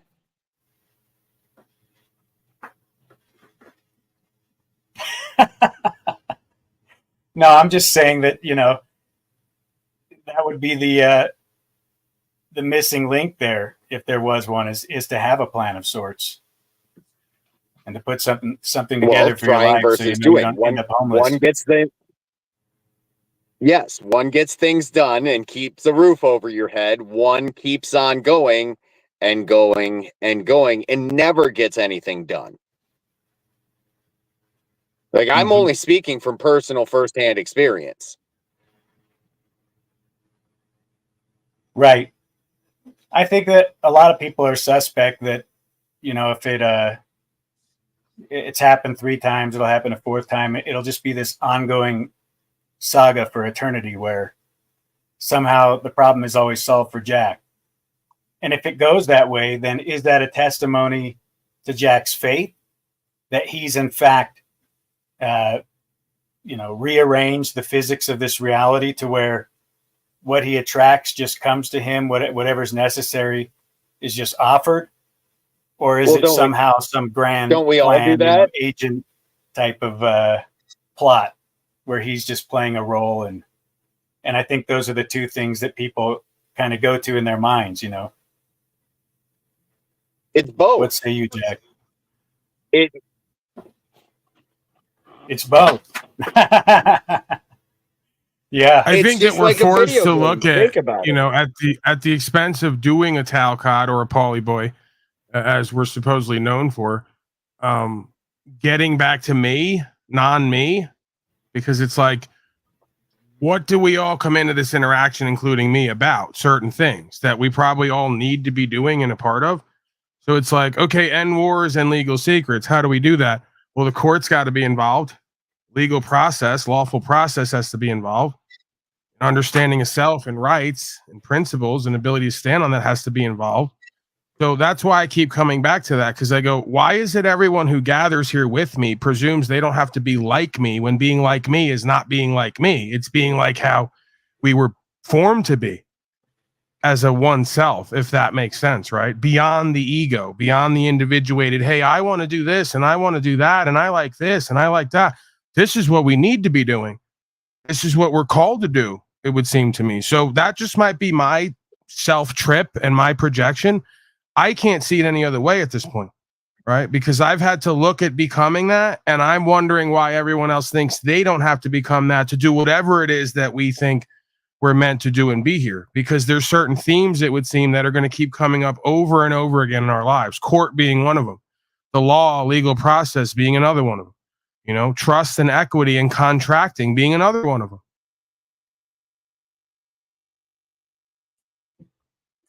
Yeah, I just look at it that it's an inevitable certainty that you'll have to deal with it. And I've dealt with it with honor, and I've dealt with it where I compromised and just acted like a bitch. So I know how it feels both ways. All right, let's go docket. I feel like the energy is waning. I may need to have to pull up another Talcott, Unslaved. What was it again? Tropic Thunder? I'm not big on movies. Oh yeah, that one. I just watched that movie like 2 weeks ago. That's what I was saying in the chat earlier. But dude, I came up here because you were telling the story about the woman, the cop on what she did, the sheriff or whatever. What was she, a park ranger? Oh yeah, the one who's involved with me. Yeah, I was in Yellowstone. It reminded me when I was in Yellowstone, and this raven came. It was like we parked in this parking lot. Me and this girl I was with at the time. I get women, but there's a raven in the parking lot, and I've attempted. It was like asking me for food, dude. So I was like started to feed it a couple crumbs, and this fucking park ranger pulls up behind me in the parking lot, and I turn around. I was like, oh man. Because you're not supposed to feed the animals. And she starts interrogating me about feeding the animals. She wants to search my car and shit, dude. Did you just interact with wildlife? I saw you. Yeah, she saw me, dude. She saw me feed a crow, and she started a raven, and she just starts coming at me. How is that not the Matrix? Like, how is that not Mr. Smith in the Matrix? Where you like, I literally have been out in the middle of nowhere at times, 20 miles up in a mountain, a dirt road, and they just come along and go, "Why are you here? And what are you doing?" And I go, "I was here to get away from people like you, oddly enough. And now somehow I'm alone with you out in the middle of nowhere." In the middle, like, how is that not Mr. Smith in the Matrix, where you can't get away from the agents of quote unquote chaos who claim to be orderly and ordering everything? It's the most fascinating, almost, again, there's a fine line between synchronicity and schizophrenia, where you start to feel like this thing is following you everywhere you go, generating an experience for you. Oh, it definitely all ties together. Here now. Yeah, there's something to the idea of, I don't know if it's the theory of relativity. I'm far from a quantum specialist or any specialist really. I was in special ed is the closest I could get. But there's some relativity or relatability to the idea of the field, right? The quantum field, it would seem to me, in the idea of apprehending experience or creating experience. Dude, my one friend, I've been out in the woods with him a couple times, and he's so paranoid, dude. He literally brings them in, like he will attract them to us. I swear, dude. One time he had me seeing cops in the middle of the woods. They were all around us somehow, but they weren't like after us. There just happened to be police lights everywhere, and he was freaking out about it. It was just like in the middle of the woods. Dude, boss, your thoughts? It's a video game, I'm telling you. Yeah, I mean, one time I was on a date with a chick, and I fucking couldn't stand it, and I needed to just eject. I never wanted to see her ever again, and because she was so fucking negative, you know. And as we were walking to my car in the parking lot, I was gonna drive her ass home. You know, I'm like walking forward, she's on my right, and as we're approaching my vehicle, I look at her and go, you know what? Because she said, oh, somebody scratched my car again. Oh, she's complaining about something.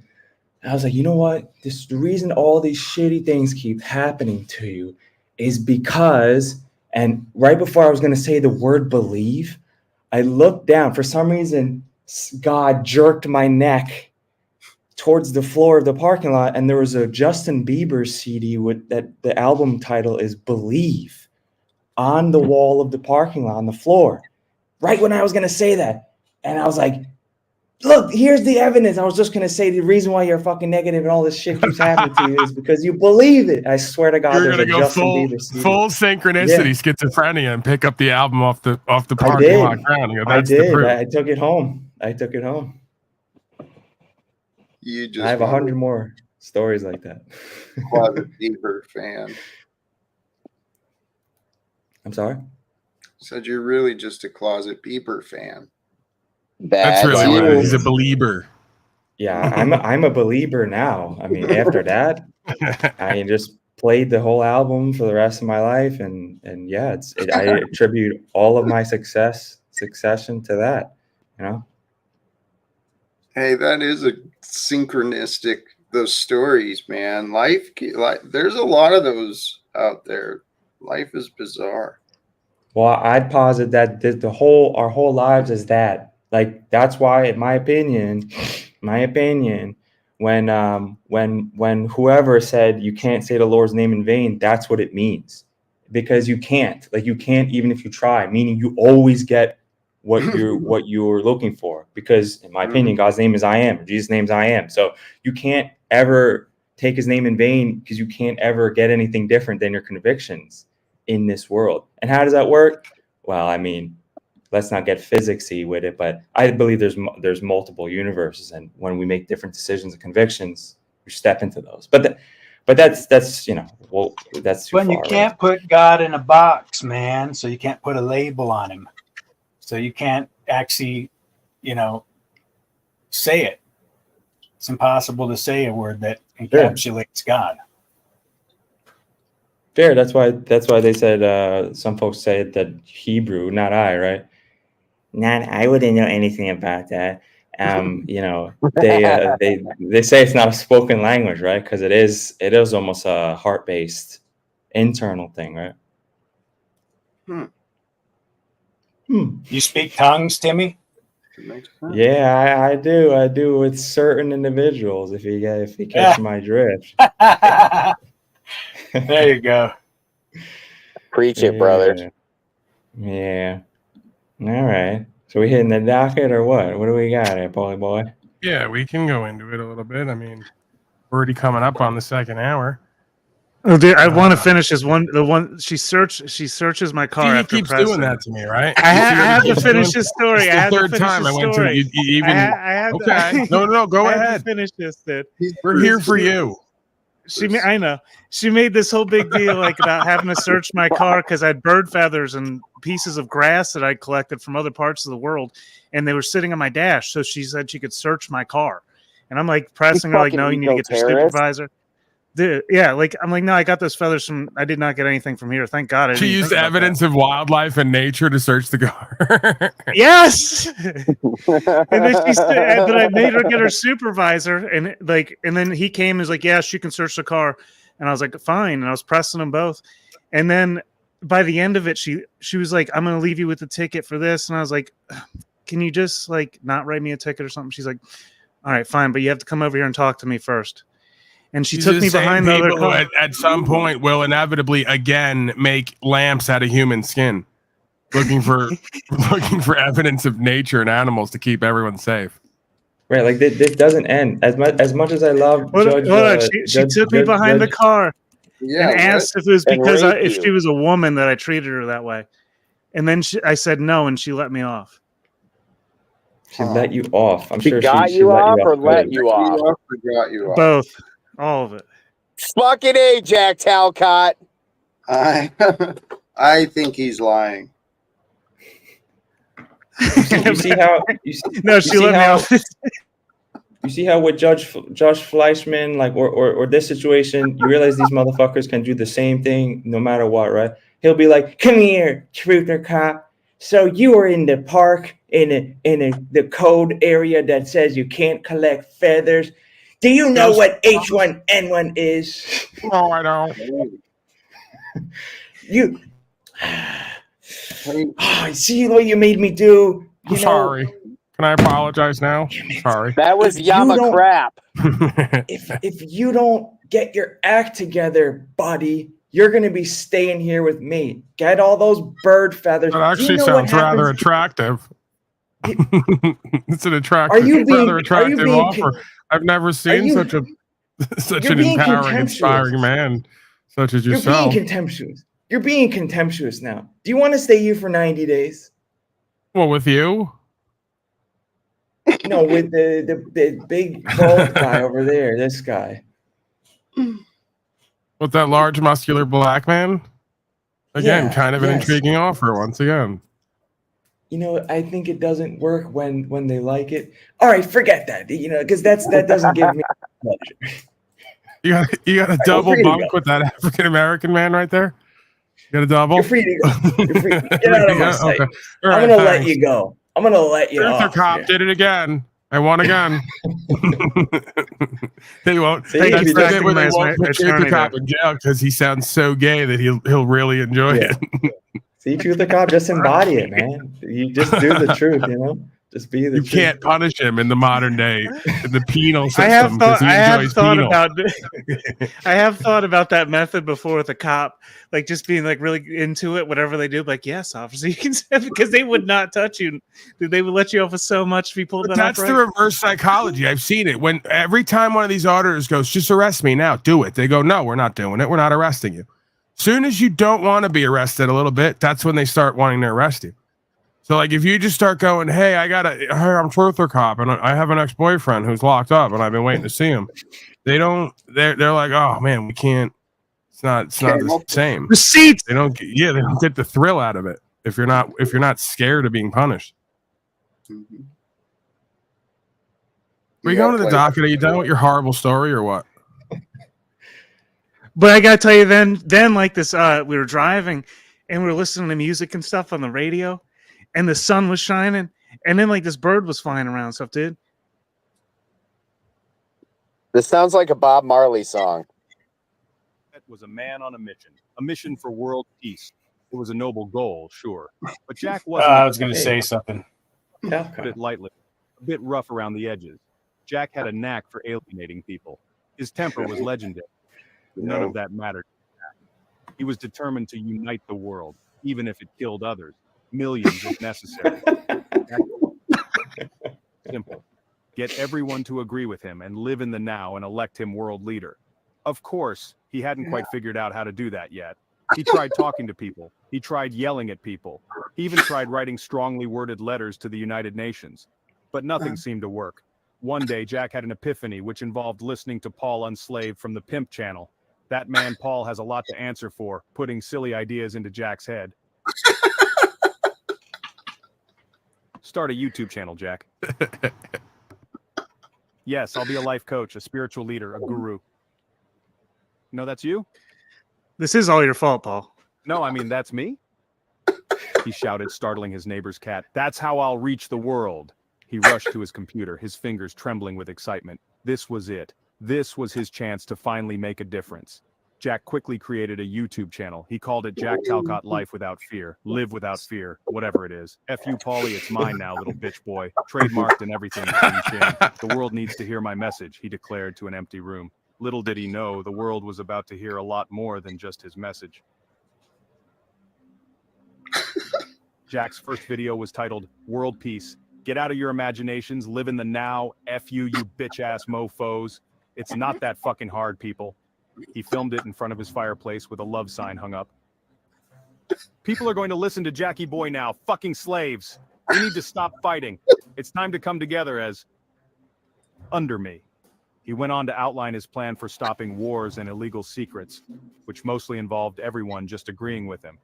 He ended the video with a rousing rendition of Give Peace a Chance, except he replaced some of the lyrics with his own angrier verses.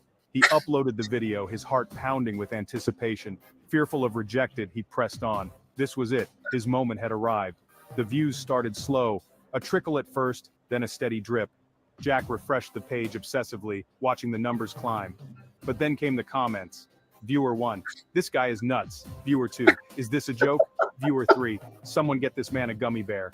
Jack stared at the comments, his face turning red. He couldn't believe it. People were criticizing him? Him? The man with all the answers? If they can just get out of their fucking imaginations. He started typing furious responses, his anger growing with each keystroke. He furiously downed 6 more gummy bears all at once. The angrier and gummied up Jack got, the more the comments seemed to pour in. People were like moths to a flame, drawn to his increasingly angry rants. You're all morons. I'm trying to save the world, and this is the thanks I get. He punctuated his point by flipping off a framed picture of Gandhi on his wall. His videos went viral, but not for the reasons Jack had hoped. People weren't sharing his message of peace. They were sharing his epic meltdowns. He became an internet sensation. News outlets picked up his story. Talk shows invited him on as a guest, just to see what he'd say next. People are so confused, he thought. He couldn't understand why people weren't taking him seriously. He was offering them world peace, for crying out loud. What can you offer me right now? I know what I'm offering, and what I'm offering is... I don't know. F you, you moron. A screenshot of Jack's YouTube video with comments like, this guy needs therapy and I can't stop laughing, flashed across the screen, capturing the chaos that had become Jack's life. One day, Jack received an invitation that would change everything. It was from the White House. The President of the United States had seen his videos and was, according to the letter, very interested in his ideas for world peace. Jack was ecstatic. Finally, someone in power was taking him seriously. He packed his bags, boarded a plane, and flew to Washington, D.C., his mind racing with possibilities. This was it, his chance to finally become a hero to all and win his family back. He arrived at the White House, his heart pounding with nervous excitement. He was ushered into the Oval Office, where the president sat behind a massive desk. Jack launched into a passionate, if somewhat disjointed, speech about his vision for world peace. The president listened patiently, nodding along at all the right moments. When Jack was finished, the president smiled awkwardly, looking for an exit. That's very interesting, Mr. Talcott, but I have to ask, are you feeling all right? You seem a bit agitated. Jack was outraged. Jack Talcott, agitated. I'm trying to end wars and illegal secrets, and you're worried about me being agitated? Fuck you, Donnie. He slammed his fist on the president's desk, rattling a collection of presidential pens. The president's smile vanished. He pressed a button on his desk. I think it's time for you to go, Mr. Talcott. His voice was cold. 3 Secret Service agents appeared out of nowhere and escorted a sputtering, protesting Jack from the Oval Office. Sadly, Jack didn't go home to his fireplace that day. Instead, he found himself committed to a head hospital deemed a fucking nuisance to himself and others. As they wheeled him down the hallway, he could hear the faint echo of the president's words. Agitated. Fucking agitated, he called me? Wow, Tiny Chimp really is a chimp. Incredible. He was locked in his suite, his dreams of world peace seemingly dashed. But as he sat there, staring at the blank walls and excrement, a strange sense of calm washed over him. For the first time, in a very short time, he was alone. No one to argue with, no one to judge him, no one offering him anything. just him and his thoughts. It was hell. He closed his eyes and took a deep breath. No, still hell. Maybe, he thought, just maybe world peace starts with a little inner peace, or at least a good night's sleep. He drifted off to sleep, a single fake tear rolling down his cheek. Jack had just started his true spiritual journey. A single fake tear. If only people would get out of their fucking imaginations. Yeah. This is all Paul's fault, little bitch boy. Wait until I get out. You'll be sorry. Dude, We'll all be very fucking sorry. That is awesome. Shit, I'm doing it again. God bless one and all. Who did that? That's AI. That's apparently TCC's replacement for now. He's anonymous. AHG, I think, is his name, but he's anonymous, semi-anonymous at this point. Holy cows! The stories were awesome. I was riveted and absolutely hilarious because I could see myself reacting like that too, giving him passion, time to end wars and get even the president. You seem agitated, Jake. Well, I don't think that was a comedy skit. I think that was just the future. Somebody just looked into the future. No, that I'm not gonna let that happen now, because that was the excuse from the people in the past. Was I was too Ornery. excitable. I'm learning how to flow. It seems like it might sound like lazy, and maybe there are degrees of lazy, but there's mostly focus. how do focus and laziness hold the same place? I focus on being present. I conserve my energy. I'm very aware of, well, I do whatever is right, and I pursue any opportunities. Why do you conserve your energy? Because it feels good. Why does it feel good? Conservation. Oh. Hey, with the you! Jesus! with the repeated failures of the past, I had to accept and to learn to live with less. And so I found it kind of a fun game. I enjoy conserving. You know, you conserve. Unjoy? You just said unjoy. Is that a subconscious slip? And you unjoy it? I enjoy. I need nothing. I am abundant and I'm willing to share everything I have. So we can only receive. Jack, can I borrow $50? So you conserve everything, though? I mean, toilet paper, fucking napkins. I got one of those water things for your butt. And it's bidet? This fucking guy has a bidet. He hasn't done any work for 7 years. Somehow he can afford a bidet. His daily stars, slave bucks. I don't understand how this guy is actually 6 Filipino children who continuously spray water from their mouths into my rectum just for my cleanliness. Expensive. It's elite class bidet. And I can afford that off of my government $300 pension a month. I stretch it real far. That's a 50 spot every month to get the. I get 350 goes to the Filipino bidet, the human bidet. Filipino fountain. It was a one-time investment. Things are cheap these days. And Filipinos are that cheap? Holy shit. Oh, it's a little plastic device that mounts onto your toilet. And yeah, you retroed. Little dial, and you spritz some cold water. That is so gross. Anyway, has some kind of gunk on it or some kind of scale, some kind of patina. You go in there, you see Talcott sprayer. Have you got conserve, Jack? What's the one thing you don't conserve? Love. What is it? Ego. I I tend to eat more than I probably should. Again, how do you afford food? I'm sorry, you're such an enigma, Jack. How the fuck do you even afford 300 food? another 50 goes on white rice. And this way, it's an in-house, right? I cook up 50 pounds of white rice. I give 10 pounds to the Filipino human bidet, and I eat the other 40. It's like a circle of life here. It's very harmonious. No, there's a grocery. Yeah, have you ever thought about like counting the grains of rice you eat every day? Like maybe like start with 1,000 and get down to like 10 a day. You know. There's Here, people. you get 8 pieces of rice. I'm conserving. Dude, there's people who live on very little. So Why don't you invite them into your 5-bedroom house?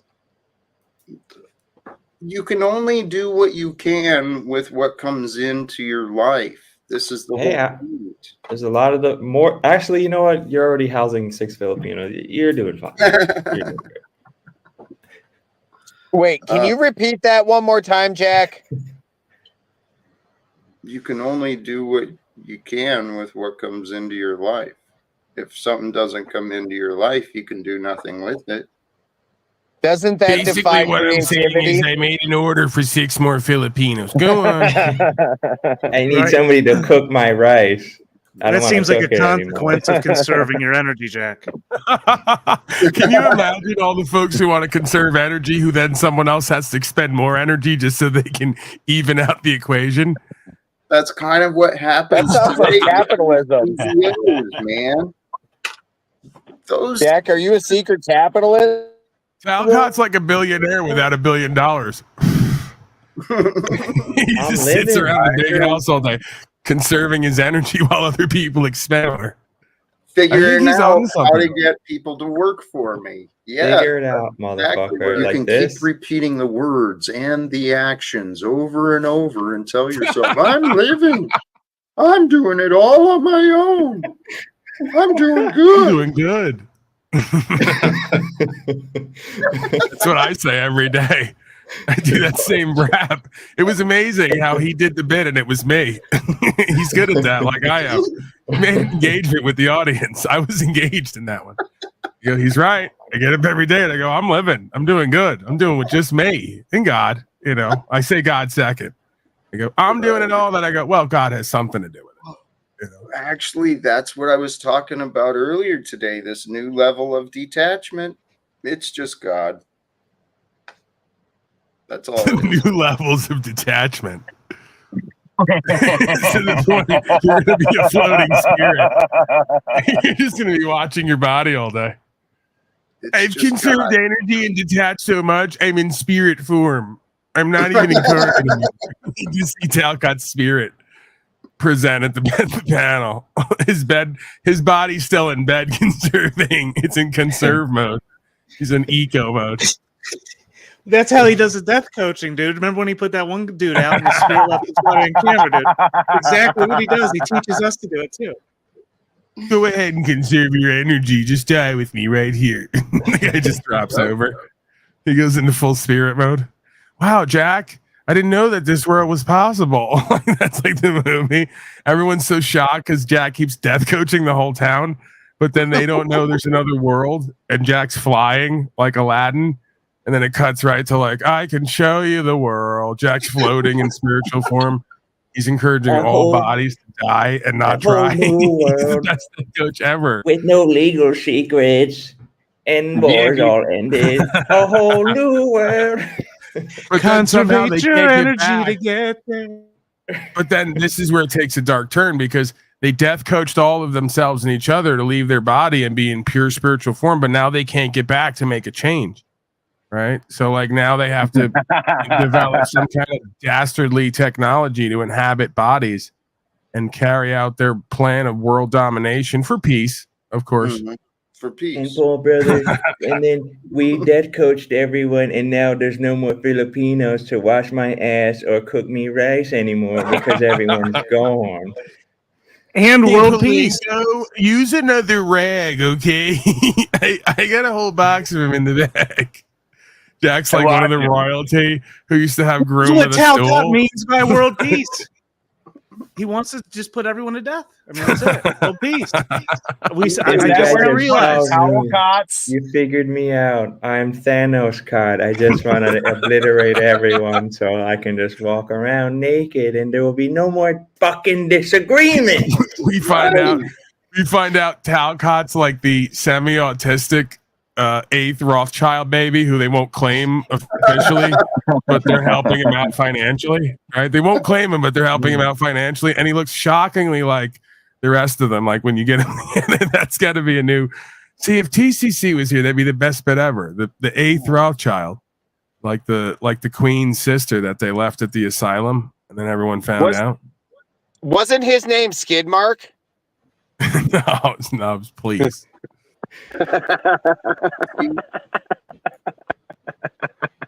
There's truth though in everything being said, because I know.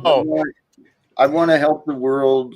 I want to help lead the world into their ego deaths, and then we live more spiritual. You could have stopped at ego instead of say deaths. That explains why you're like in a symbiotic non-relationship with Paul, right?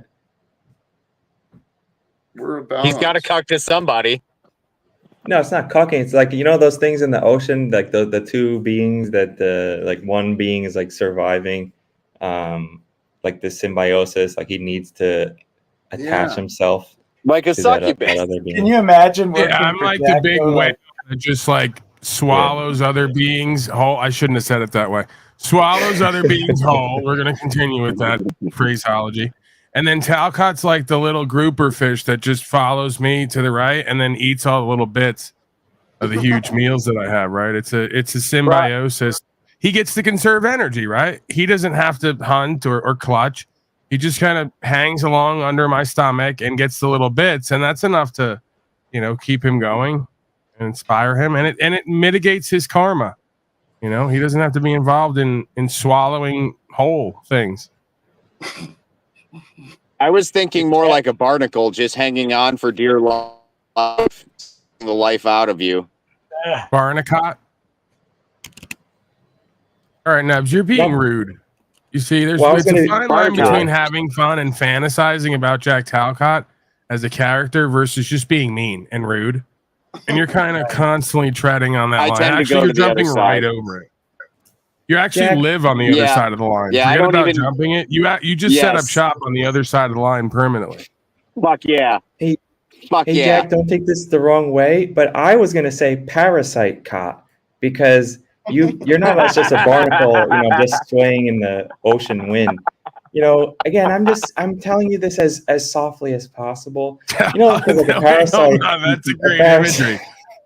Like the cartoon is Jack Talcott the tapeworm. It's a happy, loving tapeworm that somehow uses its associations in love to feed everyone more somehow, some way. Because like the tapeworm, it compels you to get more food. So you wind up getting more and having more and eating more, and then he gets more and has more. It's a mutually beneficial process. Yeah, it's not exactly a parasite as you describe it. It's a loving worm pet. Worm pet. There is something worm. I've noticed where I go, I like get inside of people in their mind. Right. Their bowels. I just bat 1,000, guys. I just bat 1,000. Toxoplasmosis cot. Talcott is like a loving, happy bug insect creature that comes out of urine and feces and somehow infects your mind, and then you can't get rid of him. He becomes part of you, and then you yearn for his presence. Yeah. You may go. I think that what that zapper is supposed to do is supposed to get rid of that. Like you switch to a specific frequency, and it will just get rid of the parasite. Yeah. But Jack makes it so that you can't kill him. It's like if you kill the parasite, you also die. The more if you cut the parasite in half, you have 2 parasites. Hey, girl. He's like an earthworm. That's why I've been asking, is this real? Are you sure? It might not be. Yeah. Well, at least you fixed the fire alarm, so we know it's not fully like beeping real. I'm still thinking about if we all had to work for Jack Talcott and he was like a mega billionaire and he's going around and you're like, what's the plan, Jack?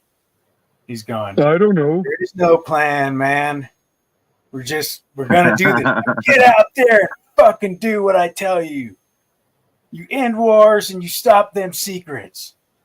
I love Dick. Dick is always welcome here. That was a long time ago. Doesn't love you anymore, Dick. I do. You guys are so much fun. Seriously. Sometimes and other times, some of you should. No. All right, let's go docket. Ontario man stumbles upon mind-boggling North Korean state TV broadcast. Let's hit a little bit of news. Maybe do a body cam or two. And then if you guys want to jack off, so to speak, talk more Jack Talcott. I mean, hey, whatever. I won't judge it. To watch the Olympics, this broadcast engineer used his impressive backyard satellite to scan the airwaves for sports channels and stumbled upon a peculiar signal. I saw Pyongyang on it, and that piqued my curiosity. It was like, By the way, that would have been right where it would have cut to Jack Talcott, him explaining that he picked up a weird signal, and then it's Jack Talcott's broadcast, right? In the nation of Talcottia, and then it would go right at him. But we can't do that anymore because Talcott Clip Collection committed Tal suicide. Right? Suicide by cot, which happens every so often. Someone kills himself because they get overloaded with love and Jack Talcottism. So it happens. But there's always some leaving, some coming, just like life. Some de-incarnating, some reincarnating. Cycle. is this really coming out of North Korea? Turns out it really was. Peter Fairley had inadvertently tapped into North Korean state TV. He started watching and couldn't stop. It's really mind-boggling stuff when you start watching their propaganda. The morning broadcast begins with the national anthem and tributes to North Korea's former rulers. There are cartoons, news programs praising the regime, and of course, the star of the show. Kim Jong-un is presented as a god, provoking fan frenzies reminiscent of Taylor Swift. A man Jack, of I the love people, you. I love even you, braving Jack. floodwaters, narrowly dodging tree branches to rescue his citizens. Let me wash your butt, Jack. Fairley posted the video clips on YouTube, where they've received millions of views. What do you make of the reaction? People have a weird curiosity about what's going on in North Korea. I think it's fascinating. It provides a rare glimpse in. This expert says North Korean TV is rarely accessible from the outside, and almost nothing gets in. North Koreans caught watching foreign programming are sent to labor camps or even executed. Controlling the public's mind has been the fundamental focus of the regime. They are massively brainwashed from kindergarten onwards, and they are exposed to some of the most complex propaganda campaigns that we have ever seen in human history. A rare window into that unparalleled propaganda machine through this suburban Ontario backyard. Jeff Semple, Global News, Mississauga, Ontario. Your thoughts? Where there's no slavery going on in Canada, only North Korea.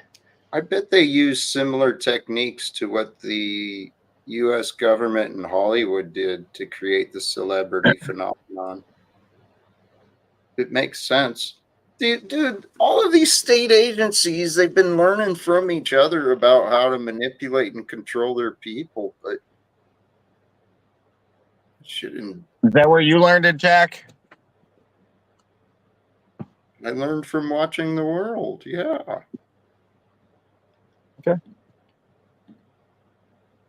Okay. That's where we learn, man. What was that? I think that was one of the drug commercials. Where did you learn to do that stuff? I learned from watching you, damn it. It's just a weird video. I mean, it's all propaganda, and it's a strange world that we're living in. Yep. You know, to me, the propaganda works best when it's subtle. So like they'll show this just so that anytime somebody thinks about North Korea or says anything or it's brought up, they'll remember this clip. Right. It's like how like The Simpsons and Family Guy works. It's like it seems like it's all fun and games, but then they're subtly like they'll use Brian as he's a conspiracy theorist. So like I've heard people around me like say the exact same things that he'll say, and they're almost like playing out the conversation before it happens, and then those are the talking points. So that anytime somebody says anything about and conspiracy, then they'll make Brian talk about it at one point in one episode, and then the average normitard will just like go, "Oh yeah, I heard this before. You're one of those." All right, let's go. More news. Slave news. Broken system in quotes. This is a Talcottian story in a way. Tenant who owes $41,000 in rent won't leave, and can stay indefinitely. There you go. I mean, people can talk all their shit and they can have doubts, but apparently this person's cleared to stay indefinitely, even though they owe $41,000. Let's see what the deal is. It's outrageous, of course. Kevin Costain, a former small landlord, talking about tenants who don't pay all their rent but can't be evicted for months. Like this man, Herman Funyapi. Yvonne Folks said he owed her more than $22,000 in back rent. She and her husband wanted to return to their home but can't because he won't leave. It is very challenging and it's depressing. It's hard. Funyapi hasn't paid rent since last fall, drives an expensive truck, owns his own company. Efforts to evict him haven't succeeded. Why I have to leave? You cannot come and tell me. This week, yet another landlord-tenant board hearing seeking eviction was put off. The reason? Funyapi said there was a death in his family. No new hearings been scheduled. In the meantime, folks is stuck with paying the mortgage and other utilities. Situation advocates for small landlords say they see frequently. If they fall into arrears with a tenant not paying, the bank's going to come after them, within 3 months. The bank could say, you know what, we're going to take this property away from you. Last week, we reported on Dika Raffle. She's been living on the 32nd floor of this Etobicoke condo building for several years. She owes owner Narinder Singh more than $46,000 for back rent and utilities. System lets her to be there. Singh finally got an order requiring her to move out. But as we were reporting our story on her, she hired a lawyer. And on Tuesday, the landlord and tenant board ordered a stay of that eviction, meaning she can remain indefinitely. It's not a surprise. I wish it was. Raffle had argued she fell behind in rent after she was twice hospitalized in 2022 and that she lacked a consistent income. Once he gets the condo back, Singh says he'll sell it, unwilling to be a landlord ever again. We have housing providers who are making active plans to sell their properties. Everything here is preventable when people understand they can't get away with it. Simple as that. Now, in Singh's case, a new hearing has been set. That's for September the 24th. That's 5.5 weeks from now. I asked the Ministry of the Attorney General for comment. They oversee the landlord and tenant board. They told me they've appointed 49 full-time adjudicators and another 30 part-time adjudicators in the last year. They say they're committed to making sure everything is fair for both landlords and tenants. Thank you, government. Thank you so much. That's it, Timmy. What's that, Timmy? Yeah, go ahead and just kind of prostrate yourself. We like that here. Go ahead, anyone. If you there, you go. Thank you. Where did my religious ornament go? Can you bow a little bit too? Like, can you get on your knees and kind of bow like how we do at Mecca, and how like all good slaves bow to just kind of show submission and subservience, like Kim Jong? You gotta bow to Kim Jong. Thank you so much. I don't know where it went, sir. Someone's borrowing it. Thank you so much for having more government agents. Snuffs, please. I'm talking about the news clip we just saw. It's so good that these people cannot just stay.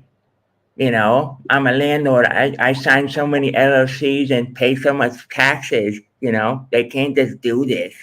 I'm a big businessman. I'm like Trevor. I pay all my LLCs and taxes and all these things. They can't just let these slaves go in. I don't need to do any due diligence about who these fucking people are. I don't care. Just get them in there. They have a 651 credit score. Okay, that's good enough for me. That's the only vetting process I do. I just put insurance and a new LLC, and I pay all the taxes, and I follow all the codes. Your answer? They're Crips and Bloods, man. They're gangbangers, bro. Just like the ones on the street, just a different level. Yeah, so you admit you work for a mafia, basically. I do, man. Hell yeah, dude. And I got insurance through a mafia. I pay for all of those things for the mafia to do its job. Now, can you fucking evict this person? Maybe? God, so annoying. Well, and for people that play it conservative, and that stay out of debt, they're not playing the stock market, so they've seen it just go up year after year after year. And you're being a lot more prudent. You're actually, doing things with real things and attempting to be, acquiring more land, places that you could grow things. And yet, the real estate prices have gone through the roof. So it's like anyone that's trying to eke out some kind of sustainability, it's just gotten exponentially more expensive. So people that didn't get positioned, they're now really seeing, it just gets more and more difficult to have any kind of alternative lifestyle, if you will, to what's being presented. Dick, is your vagina sore? It's a little bit swollen. Why, did you want to help my vagina out? No, I'm just curious. I mean, like, in all honesty, that's didn't seem very dickish. You're losing your touch. Well, because you got someone who just can, run rampant with that. He doesn't have to pay his bills. He doesn't have to be honorable. If you're someone that's operated in a different way.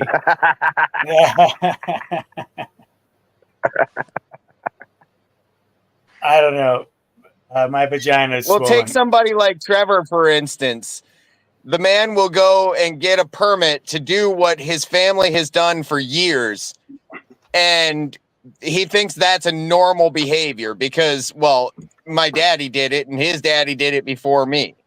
Super aggressive. Being super aggressive. Paul, why are you attacking me, man? Your thoughts, Trevor?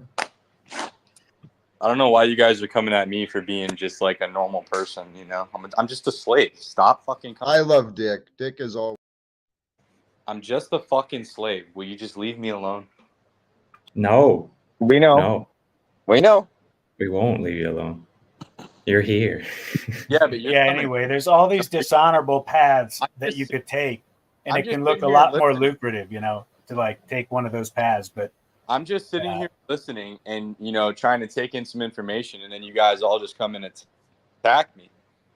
Hey, this ain't a cupcake festival where everyone's just in the forest, just like, I'm just here, and yeah, but are you mad that here? I'm more wealthy than you and I pay taxes? Like, what is You this don't about? know. You don't know if you're more wealthy than me. Why? What are you just making presumptions like that? Yeah, it's a Why would you wild do that? Why you sit in an apartment and wear a fucking Titleist hat inside? I wear the hat as a bit, dude. I see people in the chat saying Titleist, and it's I think it's hilarious. Yeah, They're whatever, not using it. Jimmy. While you own your own land and have a community and do whatever you want all day and wear a hat and stuff. Yeah, whatever. You wear a hood. Yeah. You probably wear jackets too. Yeah. Slave.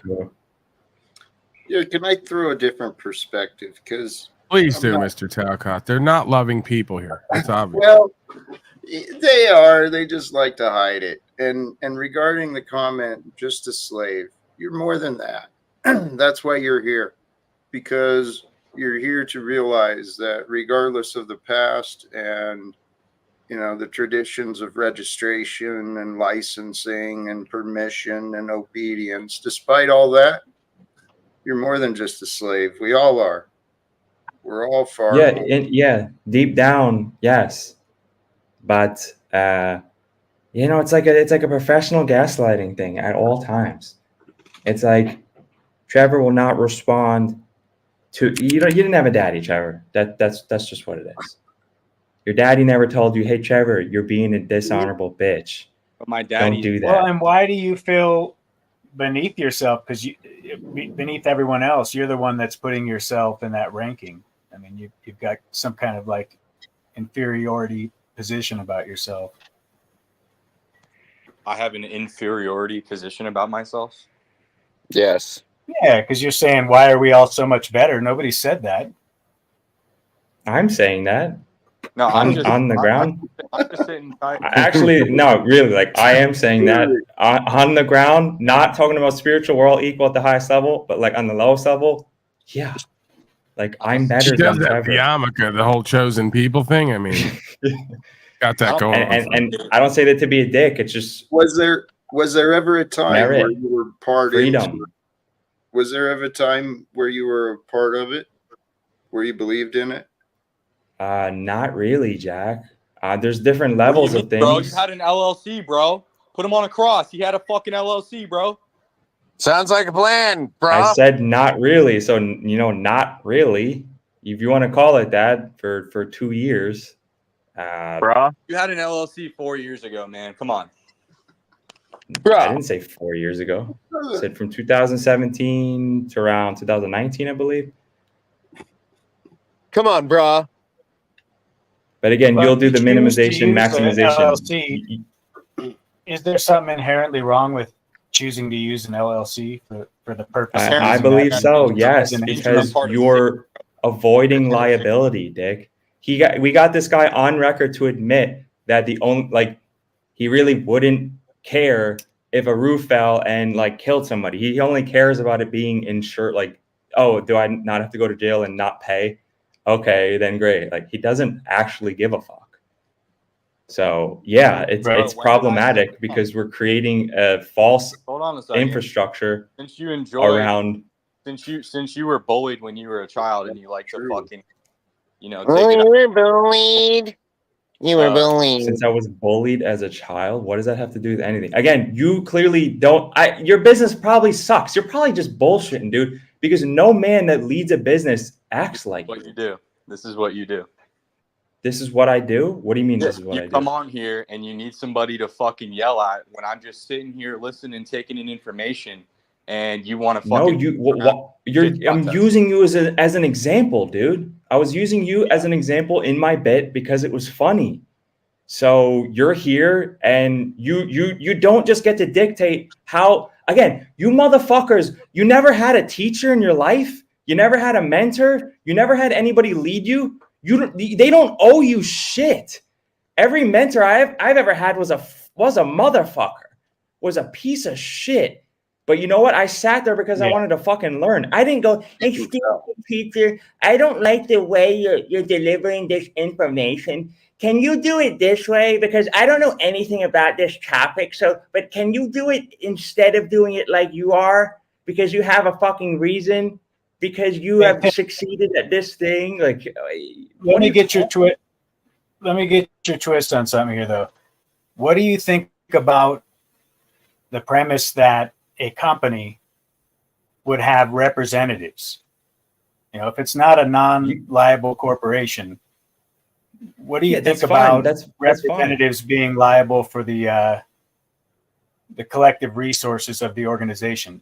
And is there even a employee type of entity in the way you see it functioning with honor, or is everyone essentially a business owner? I don't owner? know how anybody can make, we have unlimited ability to contract, right? So ultimately, if you got 100-person thing going on and if you're the leader, well, perhaps you should be holding most of the responsibility. Maybe not 100%.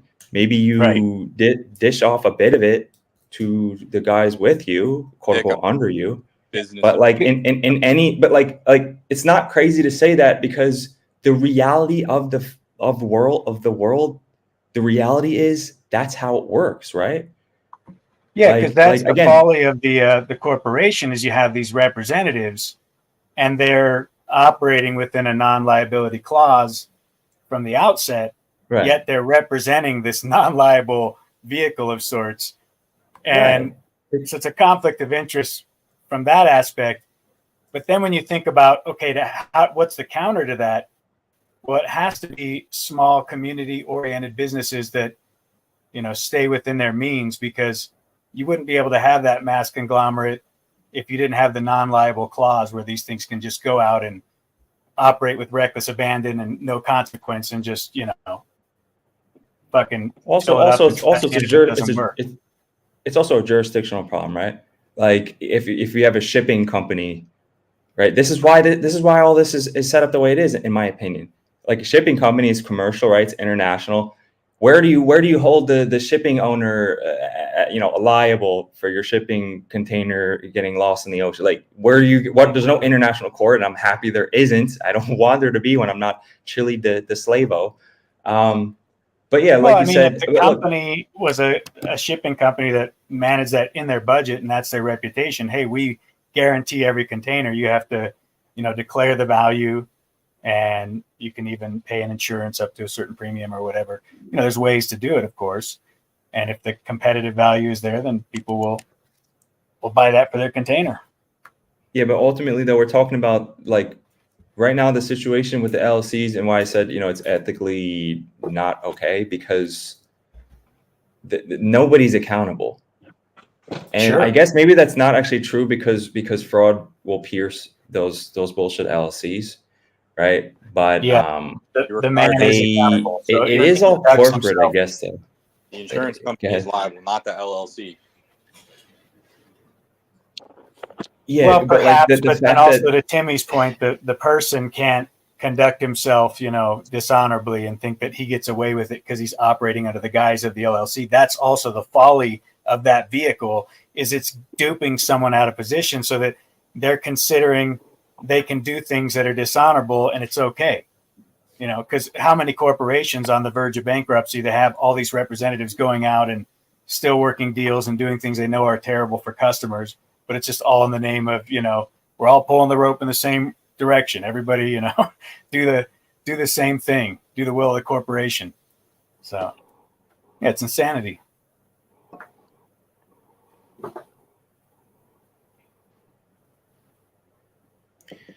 But I think the whole idea of a non-liable entity. Oh, go ahead.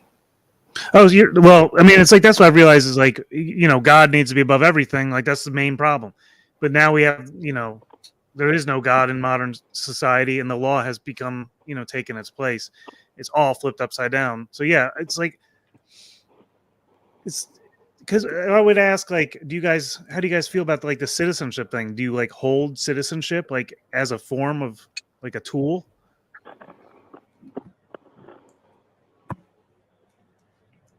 Yeah, it's a great question. I mean, I think there's a level of implied consent, but it also was something that was a fraudulent contract that was an overlay upon birth that, kind of duped you into this whole society where you're supposed to just play ball and not ask any questions, and whatever the marching orders are, even though it's a moving target and constantly changing, just according to some man's interpretation, you're supposed to just get in line and say it's freedom. I see all these people walking around with freedom shirts, right? I think it's a branding of sorts. But it's just the fucking most laughable thing, these fat, overweight people walking out of Walmart, freedom. It's like, freedom to be a fat ass American. Dick, I'm still here and listening. You know that, right? Well, I'm laughing at myself because I'm one of them. I mean, freedom grow or whatever. Well, you know what? You're looking trim these days, Paul, as far as I can tell. What's wrong with Slave Mart, by the way? They got good deals there on poison food. If you're going to get your poison food anywhere, get it from Walmart, man. Go fuck yourself. They didn't even force me to wear a mask. Man. The whole fucking slamdemic. They were like, come on in. We're the Waltons. We're like a trailer park family here. If you feel at home, we're at home. Everyone else was forcing masks. They didn't do it. Nah, Dick. Keep shitting on Walmart, man. I see Jimmy, I you. got a I see question. where you're at. Do you Get you a rent? lifetime supply of rice One of them cakes, man. Safeway pussies. You own? He's one of I'm them giving you a natural deep game here. grocer clowns. So you own your house like Where they outright. took rights. Yeah, I got remember me. you. Remember you folks? So did you have a mortgage on your home at one point? You never had a Who's mortgage on your home? No. So let's say, some slave, 28-year-old starting a family, he goes out and buys a house and he can't afford to pay off a house. And the laws in the state say that you have to have homeowners insurance in order to buy this house. What do you say? Hold on, I gotta stop you. One would have to wonder why someone would start a family without being able to build or have or afford a house. Kind of cart before the horse, don't you think? Yeah, but you guys are so much for God. Like, what happens if they've been together for 10 years or whatever? You folks love to ask questions with like 17 presuppositions supporting like the end question that you're gonna ask. You're like, what if I'm 27? What if I fucked some dumb goofy bitch and she gave birth and then now I have a kid? What if I needed a house that was 5 bedrooms? What if I needed a mortgage? What if I was broke? What if I was a dissolute, dysfunctional, discordant, non-spiritual slave? And then what if I got a mortgage? What if I did a horrible deal to have like fucking variable interest rate because I'm a fucking moron? What if I can't read fucking Babylonian, Latin, English, wherever the fuck it is on the document? What if I don't know law legal? What if I'm just a fucking complete moron? What if I went through a concentration camp going through as a baby through school for 16 years? What if I got 100 slack scenes my whole fucking life? What if I wore my mask so I'm a fucking brain dead retard because I didn't get any oxygen the past 4 fucking years? And then what if I have some horrible job because clearly all those other what ifs, I'm a moron and I don't really provide enough value to the fucking society. So I don't have that much of income. And what if I pay 40% income taxes? I'm a middle class slave. And then, and then what if something happens? I get struck by some illness that just comes out of nowhere. It's not because I'm diseased, dysfunctional, and discordant and disharmonic. It's just a random act of God. What if all 40 of those things happen at the same time and I'm just a victim and now I'm facing eviction? What if? That's what you should have said. That's what you should have asked me. And what am I going to answer? You should have figured out the 40 things before your whole fucking life. You should have been a bit more aware with your life and present and figure those other 39 things out before the 40th thing came. So again, what was your question? If I'm facing eviction now, if all those things happen, I don't know. I guess you shouldn't have done a horrible contract. You shouldn't have lived that horrible life. You shouldn't have been so dismissive of your own life and mediocre. And figure it out. Figure it out, motherfucker, as your boy. Okay, similar question, not the same. How do I be a complete lazy dumbass and still be successful and rich? Okay, go. Yeah, I mean, you better get good at something so that maybe you can only work like 1 hour a day. You better be OnlyFans? really good. You think someone will pay to see me spread my legs, Timmy? I think so. Somebody will. Yeah, you in for $3 or what? Me personally, nah. I hit you with the $3, but I'm not going to be a subscriber. I'll throw you the $3 though. All right, well, whatever. Hey, you're supporting. You're a good friend. Yeah. So, Trevor, did I answer your question? Yeah, just the system that we were born into. You just want everybody to stop being retarded and just wake up. Gotcha. You may say we were born into the system. I mean, I don't know when were you built into a fucking physical system that you're getting grinded on via gears, where you have shackles on, all that meat you eat, like that's what you can't compare the chickens and pigs and all the cows that you guys slave up like 50 billion a year, or whatever it is. That's not the same thing as humans. You can tell me about the mental, spiritual, emotional prison that we're born into, but that shit ain't physical. I'm looking around. Nobody's ever held me via shackles to be or do anything really.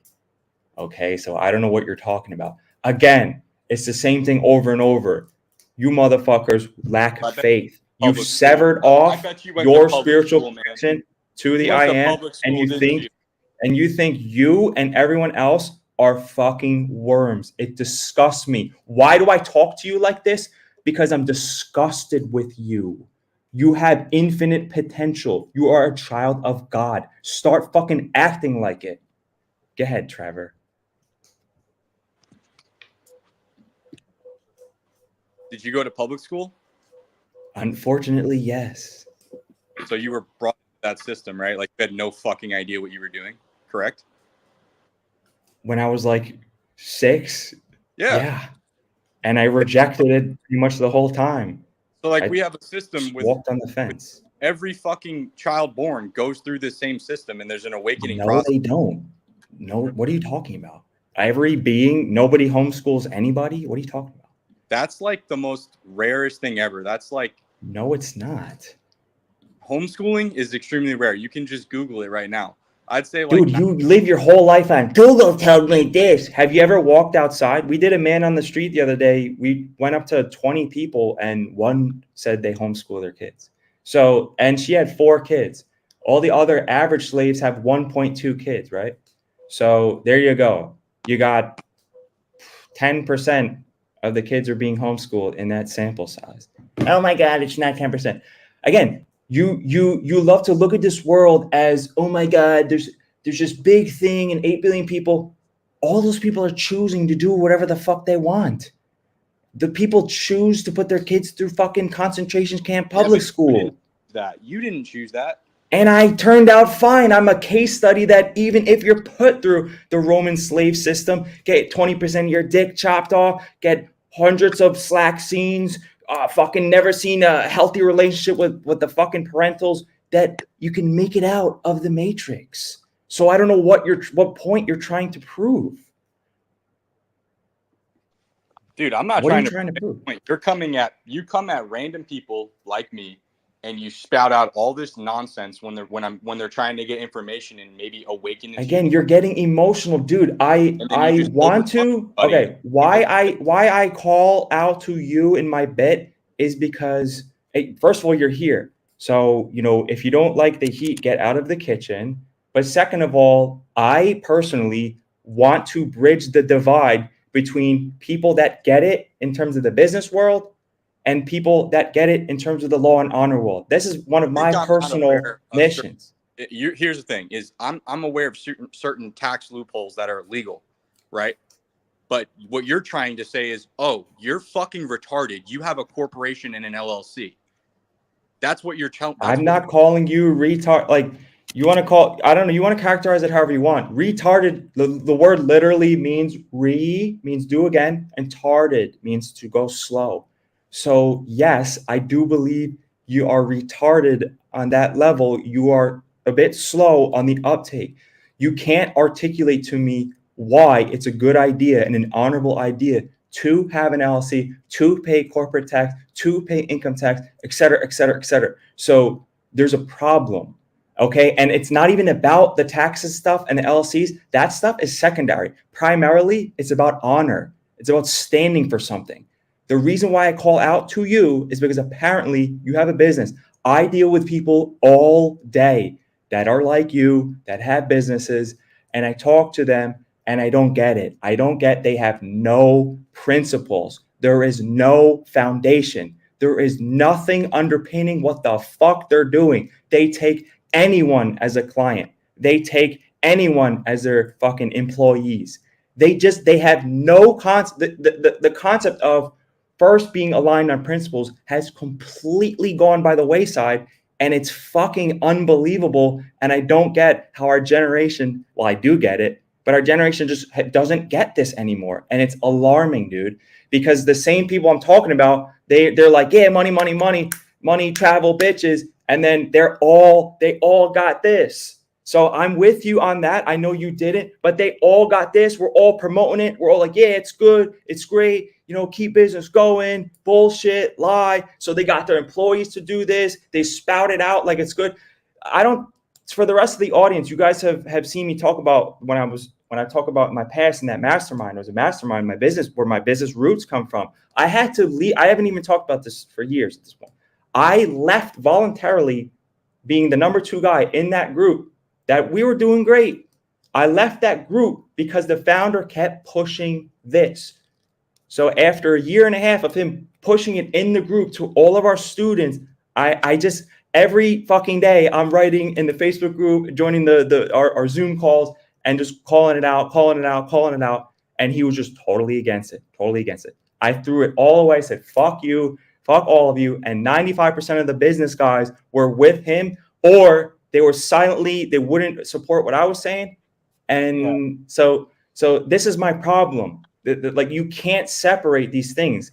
Like the world, our lives are not these separate boxes. Like in school, you have first period, second period. It's not like that. It's really not. Well, we need to be harmonious. Let me throw a twist at you, Timmy, because part of the problem has to be the lack of informed consent. I'm thinking, because say on a small scale, I come to your land, you need a well drilled. And I say, okay, I've done the test and there's some contaminants, at a certain depth here. And if I run the auger down, I might contaminate the well. I can't take liability. So even though it's going to cost $15,000, if I can't, if I do all the work, you still got to pay me, because that's just the risk of the job. And then you could take that to a greater level, where if someone contractually put that into the business agreement, look, we can't be liable for these things because it just is not something that we're willing to take that risk on, then that would all be honorable. So really, the non-liable corporation isn't necessary in the sense that through contracts, you could establish the same thing if it was all more above the board and understood. That's the whole point. That's literally the whole point. All of these things are unnecessary. And about consent, when you go to apply for an LLC and then accept it, you're accepting their 500 codes. You're accepting 500 codes that you have to follow those things. And it's basically a private contract.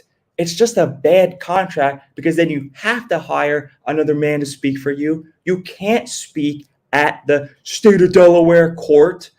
So you have to follow the 500 codified codes, acts, and statutes, and pre-existing laws kind of taking a back seat, because you privately agreed, using your sovereign authority, to subjugate the pre-existing law, subjugate actual law, to accept these commercial terms. That's the point. It doesn't make any sense. Again, any docked or if that's a trademark term from the Roman slave system, any man that is helping another being with their healing just needs to be upfront and say, hey, I can't take liability for what may or may not happen. So please read this one simple one-page agreement where you accept the liability for your healing, because that's the only honorable, natural thing anyway. How can I, as your healer, accept all liability for all of my potential, patients, not patients? It's a ridiculous concept in the first place, because also spiritually, energetically, it removes the liability of the being getting the healing. It takes off the responsibility from them, which why would I want to do as a healer anyway? That being should maybe come to me. I got some herb knowledge or something like that. He's got to take full account. It's just like the law realm too. You can't go to your lawyer and go, hey, again, this is not even how it works. You can't go to your lawyer and go, yeah, you're going to take all liability. No lawyer takes liability of anything. They just go, look, I'm taking zero liability. So again, it's still a private agreement where the dude giving the service is not taking any liability. So you're like, why shift it to some $1.3 trillion a year industry called insurance, and then like do some games with some paper shuffling and courts and they're to my understanding, these private courts. This is the thing, man. So yeah, Trevor, I'm not really going at you personally. I can't, because I've never even seen your face and I don't even know you. We don't know each other. So it's not even personal. Don't take it personal. I'm impassioned. I'm emboldened because, again, there's a lot of people that get the law side and are fucking broke and have no resources. And then there's a lot of people on the other side that are rich in fiat and currency and are poor in principles. And there's a fucking massive divide. I can't have this conversation with either side I can't have the same conversation with either side, rarely ever, and it's just bizarre. And I just see the divide growing, and it's sad. And because there's a lot of people with resources that can make a big difference, and there's a lot of people with the principles and honor and knowledge that also can make a big difference. But a lot of time I see them shunning each other out, and to me that's a mistake. So that's why I'm saying what I'm saying. Your thoughts, Dick?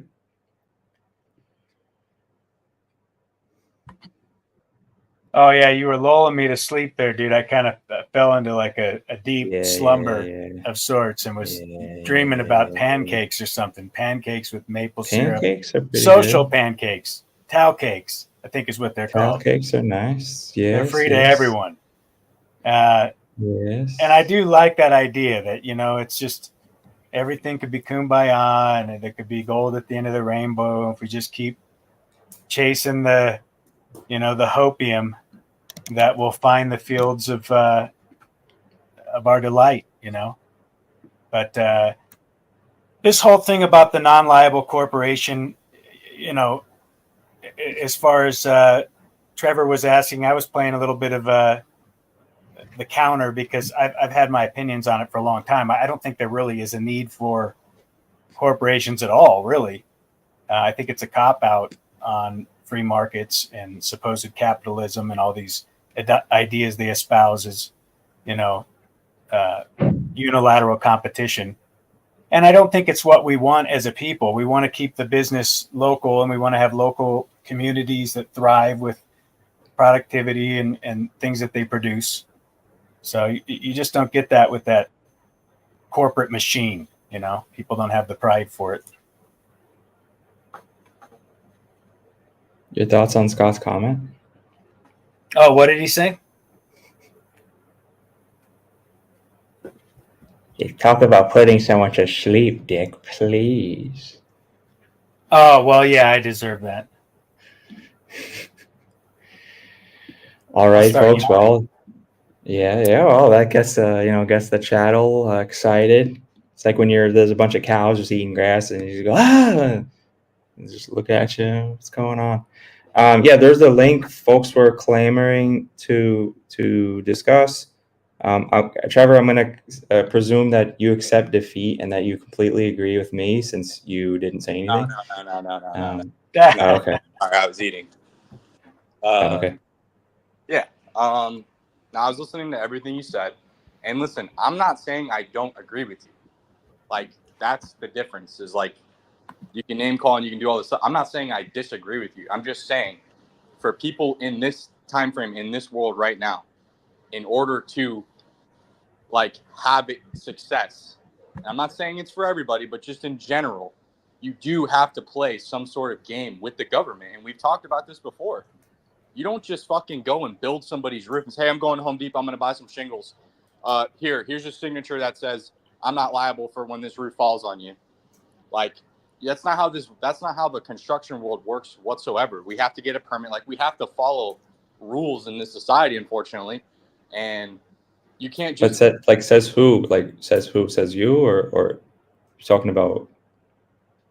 Listen, why does it have to be done the way it's currently being presented? You're saying there couldn't be an alternative? That's the problem. No, I say there should be an alternative. But how does that come? Yeah, but how does that start, dude? Is we can't just be like Jack Talcott and sit at home and hope that the construction industry changes, right? Yeah, well, that's the thing is are you asking me to be the change in the construction industry? Is that really reality? I don't know. Look, man, I'll tell you this to be honest, personally, I've traveled a lot. I've had success. Life is fucking boring if you're not doing something that hasn't been done before. So I want to make my own town and do a bunch of cool shit that hasn't been done before, like the Old West maybe. But what else is there out here? Make more fiat, fuck more bitches. What is that? That's lame to me. Go to another beach. I was standing on the Maldives, wow, this is great, but that's it. You know what I'm saying? So I'm on board with that, man. I yeah. agree. The whole new world is boring as fuck. So yeah. But like, and like what? Yeah, I'm gonna meet celebrities, that are like drugged out and like totally lost. Like there's no up. There's nowhere to go up. Like I look at like the Olympics. So let's cupcake. This thing. I was, oh man. I'm like, why doesn't somebody make a new Olympics? Like there's so many opportunities in the new world, and by new world I mean like the non-slaved out world. Like somebody should make a new one. Why do all these athletes go, I want to go and subject myself to all this insanity, like just so they can, vie for some bullshit award that they're not even letting the pure bloods in, like shit like that. Like I'm a hockey player. I seen the NHL players wearing masks like on the ice. Like, oh my guys, what if anybody's ever played like a fucking 30 minutes of hockey before? That's just an insane concept that is just so ridiculous. And I know all of them in the locker room and at home are like, yeah, I know they're all like, this is nonsense, this is bullshit. Yeah, they keep accepting it and they say nothing. These motherfuckers have said nothing for 4 years. There's like, there's one guy and it's so ridiculous. Well, what do you think about Rodgers? What do you think about Aaron Rodgers lying about taking the vaccine? He lied, or I don't know what happened. I don't know the story. Yeah, so this was like during COVID, like the NFL mandated, like it's either you take the vaccine or you're not even going to be allowed to be around your teammates until and then you have to get tested. You can't even be in the meeting rooms, all this stuff. And he denied it. He said, he came out into the media and he said, I've been immunized or something like that. Meaning like everybody said, oh, okay, so God. He fucking lied about it to protect his own body. And like, he's like, all for like, don't come at me. Like, so I mean, look, this is the thing. Like, this is when we get to the heart of the issue, where it's like, do you live for on principles and on honor, and do you give a fuck about any of this or not? So like lying to keep your position is like, I guess, better than just taking it and then promoting it like there's an average slave. But to me, it's still pretty lame, man. It's very close to just staying with it. Because to me, like, why, like I gave you my personal experience. I'm like, why do I want to be around these motherfuckers anymore that don't stand for nothing and are willing to promote this shit, even if they like kind of know it's bullshit? Like, I just don't want to be around them. So like, why would I want to be in the locker room, on the field? Like, they're all fucking cowards. I don't want to be competing with them. I feel like I won. Like, I respect if it's real, like Muhammad Ali, when he was like, just when he wouldn't go to, was it Ali or, yeah, it was Muhammad Ali, when he wouldn't go to Vietnam. That I respect that. Like, that's some powerful shit. It's the same concept, right? He's like, no, I'm not going. I'm not going to like lie and pretend that I'm not fit for service, right? He's like, I'm not going. It's against my principles. Throw me in a fucking cage if you have to. Fuck you. I'm going to keep true to my fucking principles. I'm not your slave, right? And even if it kind of fucked his career at that point, he was in his prime, whatever it was, right? I don't remember all the details specifically, but I mean, how many, like, why? Okay, my point is further, Aaron Rodgers, he was, according to my memory, he was one of the best players in the game at that time, right? So what if he was outspoken about it? He said, you know what, fuck the NFL, fuck my contract. You want to rescind on this contract? You want to treat me like a fucking slave? Fuck you. I'm making my own shit. I'm making my own fucking league. How about that, NFL? Go fuck yourself. I'm gonna make my own league where we're not a bunch of fucking slaves, following this globalist nonsense. What if that happened? Like, why does Aaron Rodgers need another 10 million? Are you fucking kidding me? If he had any fucking balls, why didn't he just do that? And maybe he would have failed. But you know what? I would have watched that shit if you got 10% of the league to go over. Like the spirit in people's gone. People used to fucking I don't know if it's NFL or NBA. I don't know. It was one of the leagues. Like they'll do strikes for fucking pay increases, right? Like I think the NHL like 20 years ago did a strike for like 2 years because the Players Association wasn't good. They weren't getting paid enough. They'll strike for pay, but they won't strike for their bodily fucking autonomy and sovereignty. Are you fucking kidding me? He could have got 10% of the league. Maybe be a bit less exciting, but I feel like the real ones would actually watch that shit and care. It's not going to be as flashy, but I'd be way more interested in watching that league and then maybe over time the NFL just gone. dies because it's just like I just the think we're insanity. we're just so far Yeah. gone as a country, just in general. Like, I know what you're talking about, and I appreciate it, but like, I just think it's too far gone at this point. I hear you. That's why I don't do this federalized and internationalized and statewide conversation at all, because it's so depressing. Like I can't even, I'm not thinking about changing the world or changing my country. I'm like, yo, what can I do today with my power, my abilities? And if that inspires somebody else to do something that in their own life, then that's great, right? But like, it's way more exciting for me, like, to be like, hey, let's just make our own thing. Let's make our own thing. And like, because it's boring as fuck. Why would you want to continue to be in this society? It's just insane. So yeah, I don't want to cope. If you just accept, oh, the world's so fucked, then like, to be honest with you, I was like that before, like super depressed, and I just wouldn't do anything. I was like, just no faith, just it's just like, why get out of bed? I'm an all or nothing kind of guy. So it's like, I'm just like, why am I even here? Why do I even continue to get up every day if the world is miserable and if I have no power in it? So it's personal. A lot of it illustrates to me how the technology is used as that control mechanism where, it domesticated the slave through the Leave It to Beaver kind of family oriented here. There's some values, you can try to embody this, keep up with the Joneses lifestyle, to Muhammad Ali, like you're saying, he's standing for something. He's got a principle. He's, a man of honor. To now you got like Conor McGregor socking some dude in the bar or whatever, and, throwing shit through fucking buses. And you just see how it's, if you were going to take a people and lure them in with some kind of facade of morality and dignity and integrity, and then just, slide them down the hill of utter debauchery, it would be done just the way it has been. Yeah. And that's why, Trevor, that's why I keep going back to it. But like, that's why I'm a motherfucker, and why this guy, I presume, is like that as well at times, is because like, it's hard, man. You got 8 billion motherfuckers, and like most of them are just, they're in it. They're in it. They're into it. They want it. And so, and they're going to constantly project on you to be along with the club, right? So it's just constant. It's exhausting. And you might say, I was bullied as a kid. You can characterize it like that. Does society not bully all of us into their insanity? Like, aren't we all kind of PTSD'd out on some level? From our own families, this insane society, media, all of that shit. Isn't that like grooming into the slave cult, like on the highest fucking level? So it takes balls. Being rejected from that group, that was hard. And I'm hardcore Mandela affected and don't have anyone to share it with, because you guys don't want a Mandela effect. And it's been difficult. Yeah, I feel you, Timmy.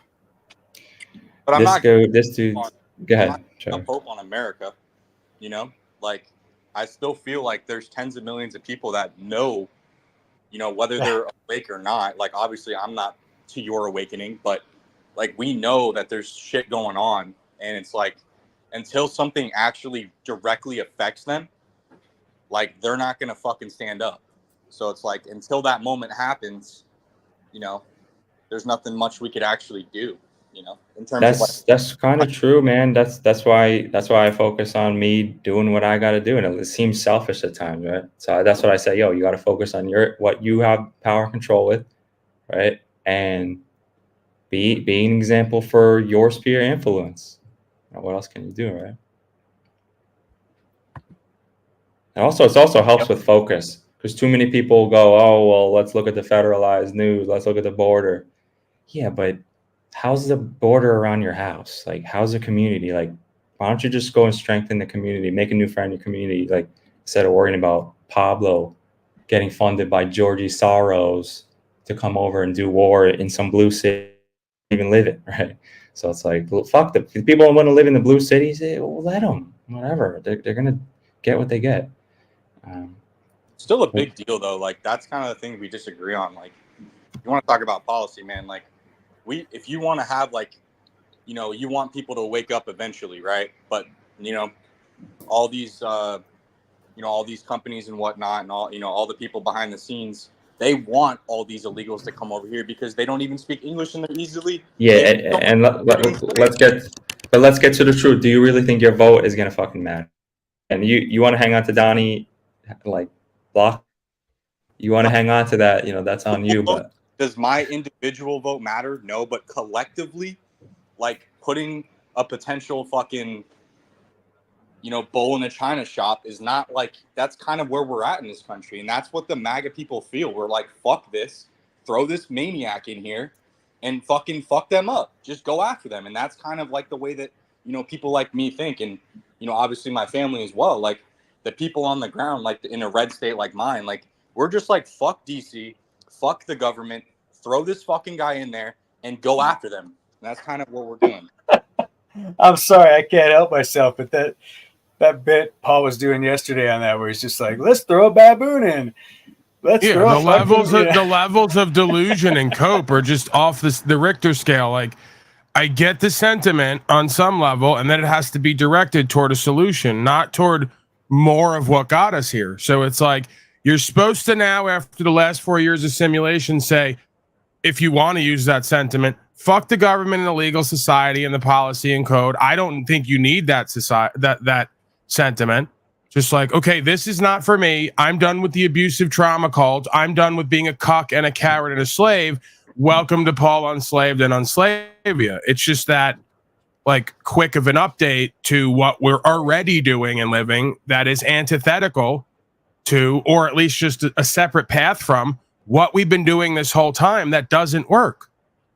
So it's like I don't see coincidence there. They're like, these folks show up and go, we're done with the government. We want rights, freedom, principles, spiritual faith, and we're going to get it by voting again. And I go, no, you're not. You're going to get it by listening to me about what I've been doing that you also need to do so we can actually live the change and be the change. That's how this is going to happen. So whenever you're ready, we're here. like Trevor, you gave me the Aaron Rodgers example, and I go, okay, well, you're Aaron Rodgers now. So are you going to vote for a different commissioner? Like, that's what you're saying. I'm O.J. Simpson. Like, well, I already killed the white bitch and the Jewish guy, and I'm on the run in the Bronco. Proverbially, right? You're Aaron Rodgers. I'm O.J. Simpson. All right, go. Let's just restart that. Hold on a second. Say that again. I'm lost, like in two different times. Timmy, sorry. I cut in on your traumatized Jew boss co-host hour, and it was going so well, and I already muddied the waters. You should do a broadcast, Timmy. That's great. I'm doing one you're great right at this. here. I'm terrible, obviously. No, man, no. I learned from you. Nah, I was just saying, Trevor, if you're Aaron Rodgers right now and you're just like, oh, let's all vote for a different commissioner, like for the system, like where when you vote for something, hey, you own a business, right? Yeah. Wait. Okay, right. So you own a business, right? You realize that when you're the owner, you appoint the CEO, right? So and then you can just remove them, right? You don't ever, as the owner, you don't really give votes that matter. Right. To the people, right? So where is this going? The NFL has owners, right? Just think about this, guys. Like the tens of millions of people who support this guy, right? Don't want to bring up his name, don't want to trigger you, but they feel that way. Just like at this point, this system is broken. Fuck that. We're gonna just vote crazy maniac. But dude, it's naive as fuck that you think anything fucking different is gonna happen. It's the same shit for the past 70, 80, 100 fucking years. Shit doesn't, the owners of the country want it to go X, to do X. So, and again, country, it's really the corporation. So they want it to go this way. So you putting on a paper, I don't like this. I don't think that they would let that happen. Do you remember? If they wanted to go somewhere, it's probably going to go there. Do you remember those conspiracies after Trump lost in 2020 about him going behind the scenes and fucking with some said corporation? Listen, I didn't read all the way into it, but they didn't do anything. I gotta be honest, man. There's a part of me that is still holding on that come on. He might be running this coup thing, like, Mar-a-Lago alternate universe government, and he's gonna fly in and save us all. and I am partly holding out for that. But then, okay, let's play the simulation out. Let's say you're right, Trevor. Okay, let's say that he's a white hat. He's gonna, you know, what changes really? Does the perceived enemy, whatever the beings, non-beings that are doing the bad stuff, do they just stop? And then you just have to not do anything different in your life? Well, now it seems to me like if, you know, what was that Dick that was saying that? Man, Dick, Yeah. I'm on the same wave, man. I would just, you know, you want to hold out hope and just hope that this guy's going to do something. Ultimately, no, Timmy, the real thing would be a war. It would have to be a war. It would be a war. Okay, so you're like, okay, so you're hoping, or Okay, just to be clear here, let me give you the analogy. Where on the desert island, I've started to lash leaves and sticks together. I'm building a boat, and I'm quite sure I can see a vision off in the distance because I also just sailed there and came back to get everyone else. And your answer to me is, after coming back in the boat and lashing more stuff together where I just came from, what I'm doing is we're hoping a helicopter is going to come get us and take us off the island. And that's when I go, okay, I'll see you again. Never, because you're probably going to die in your comfort zone and delusion. Right? Is the allegory hitting? No, Paul, you're wrong with how I'm thinking. What I'm saying is I get everything that you just said, but there's still a little bit of hope. Okay? Like, that doesn't mean I'm not going to go build myself a boat just like you did, but I'm going to go and fucking at least pray there's a goddamn helicopter. Like, you know, like, hope for it. That's what I'm trying to say. And You're right. At what point, like, let's say 40 years goes by, 100 years goes by, 200 years goes by, and you're still on the same island hoping for the helicopter to come, and I've now populated 5 more islands, and I'm living a whole different life, you know, and left the one you're living way behind. And you haven't progressed at all and done anything or had any other experiences. At what point do you disconnect from the failed investment? Yeah, exactly. That does not mean that I'm not going to build my own boat. Like, you know, like, let's just say this, Paul. Let's say you had a dozen family members in America, right? Or on the island, right? And you were going to fucking build your boat anyways, and they didn't want to listen to you, and they were hoping for Trump, right? Or a helicopter to come. Are you gonna not fucking, like, hope that, you know, maybe they're right and he could actually do something? Like, that's what I'm trying to talk about. No, I'm going to call them morons and go on with what it's reasonable and sensible that's going to solve the problem. So you're just going to say, fuck my family members, like, they're retarded, I'm done. I already have in life. That's what you don't know about me. I have, and not as directly as that. But if you want to be a slave and sit around here and rot and languish and hope that someone's going to come get you, I guess I can't shake you from your delusion. I'm going to move on the same way a pack of wolves would move on, even if it came down to one of them moving on when they've deemed the rest to be insane or unreasonable and a detriment to the rest. Yeah, I'm going to save myself rather than be dragged down with the rest of the unsavable slaves. Absolutely, because I give a fuck about myself. Yeah, but and what's true and what's right and what makes sense. I get everything you're saying, Paul. I really do. But what I'm trying to say is we're not on an island. All right, we're still in this country.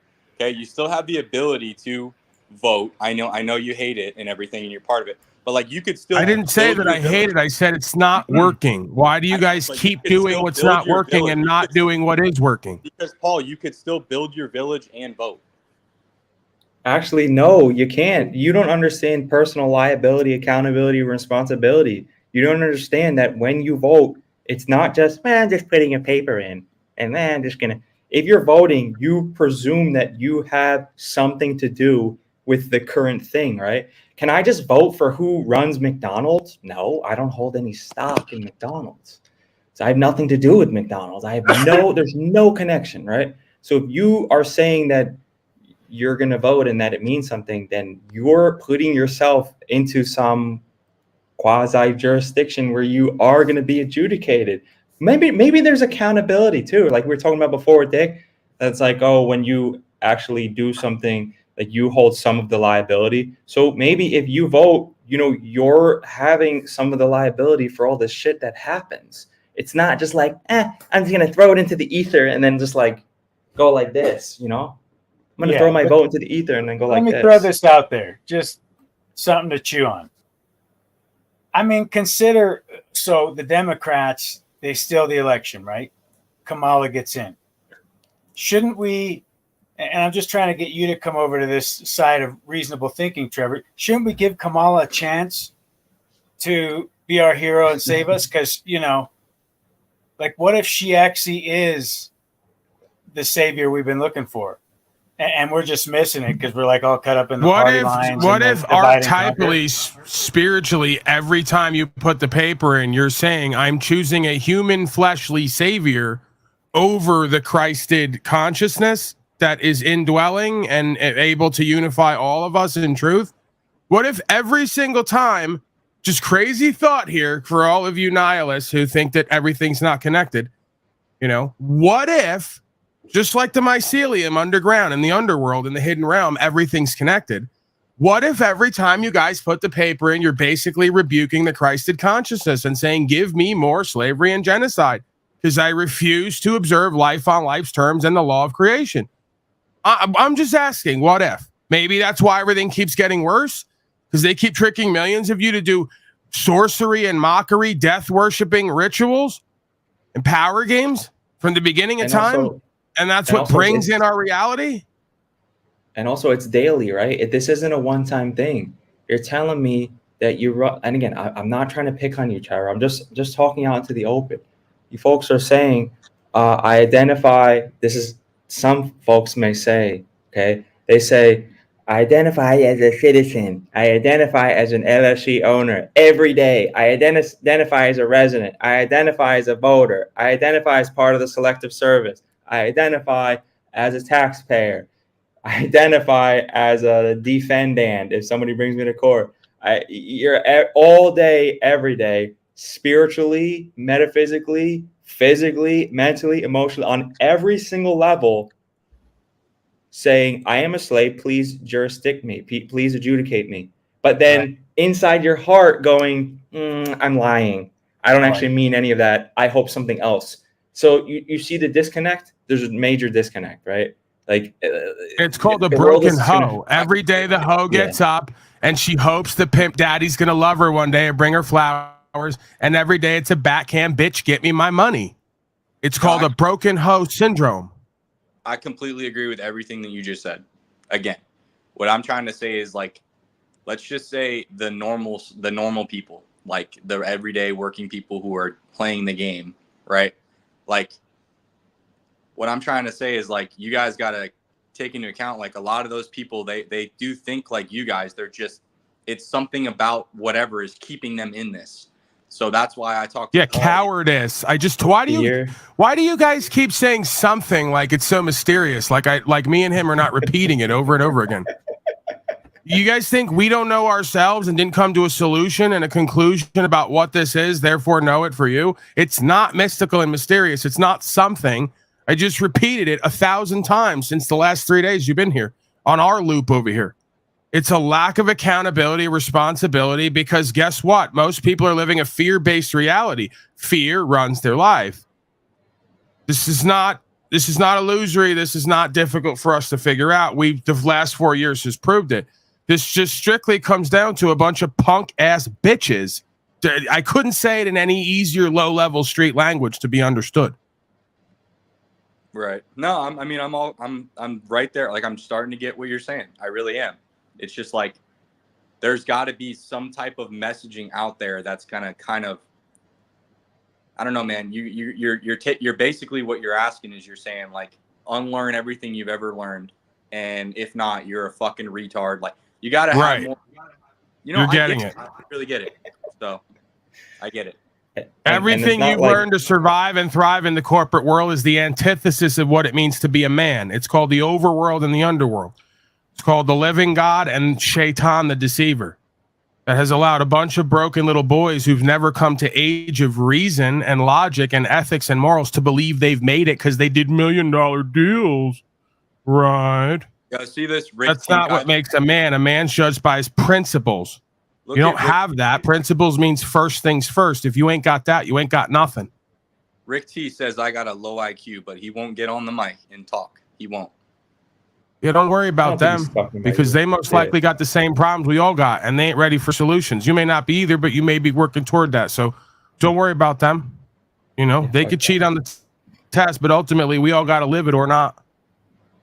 Well, and what solutions do the high IQ people provide anyway?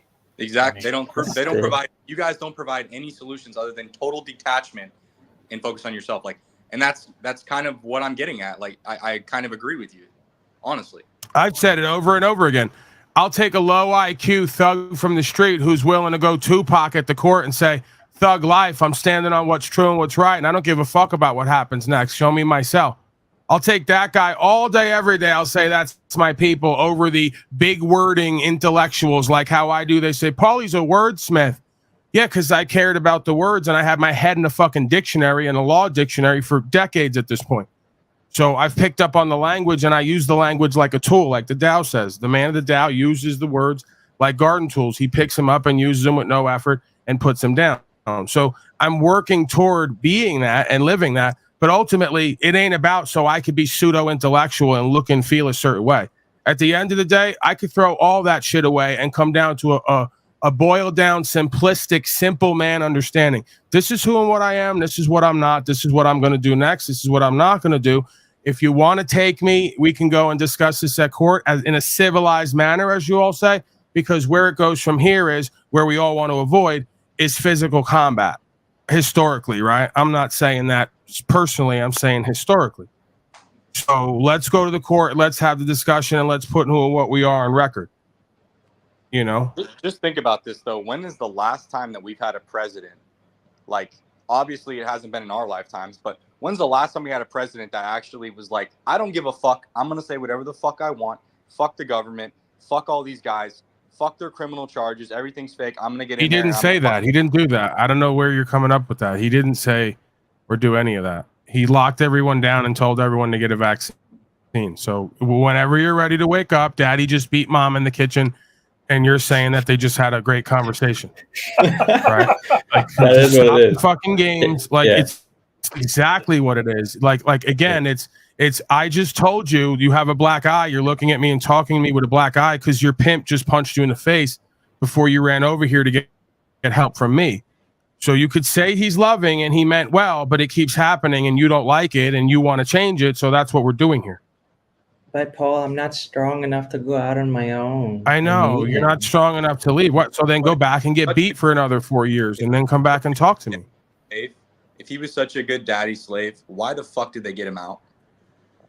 Why do you, again, this is equivalent to you saying my dad can beat you up. Like you're literally the kid who, whether you want to do it as the adult, the simulation, or us going back to being kids, because this is what it's equivalent to. You're like, I'm going to go get my dad to beat you up. And I'm like, dude, we're on the playground now. This is who and what I am. I'm here now. We're here now. And you're like, but my dad's really, and I'm like, no, but I'm here now. We're here now. I'm taking your lunch money, kid. I'm not worried about your dad and whatever else. That's going to come later, you know? So it's like you just the tone of what you're doing and saying and what you're saying is indicative of that type of psychology.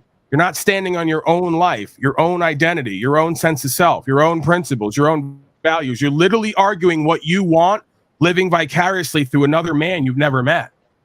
It's worse than saying my dad's going to come down and beat up one of my peers.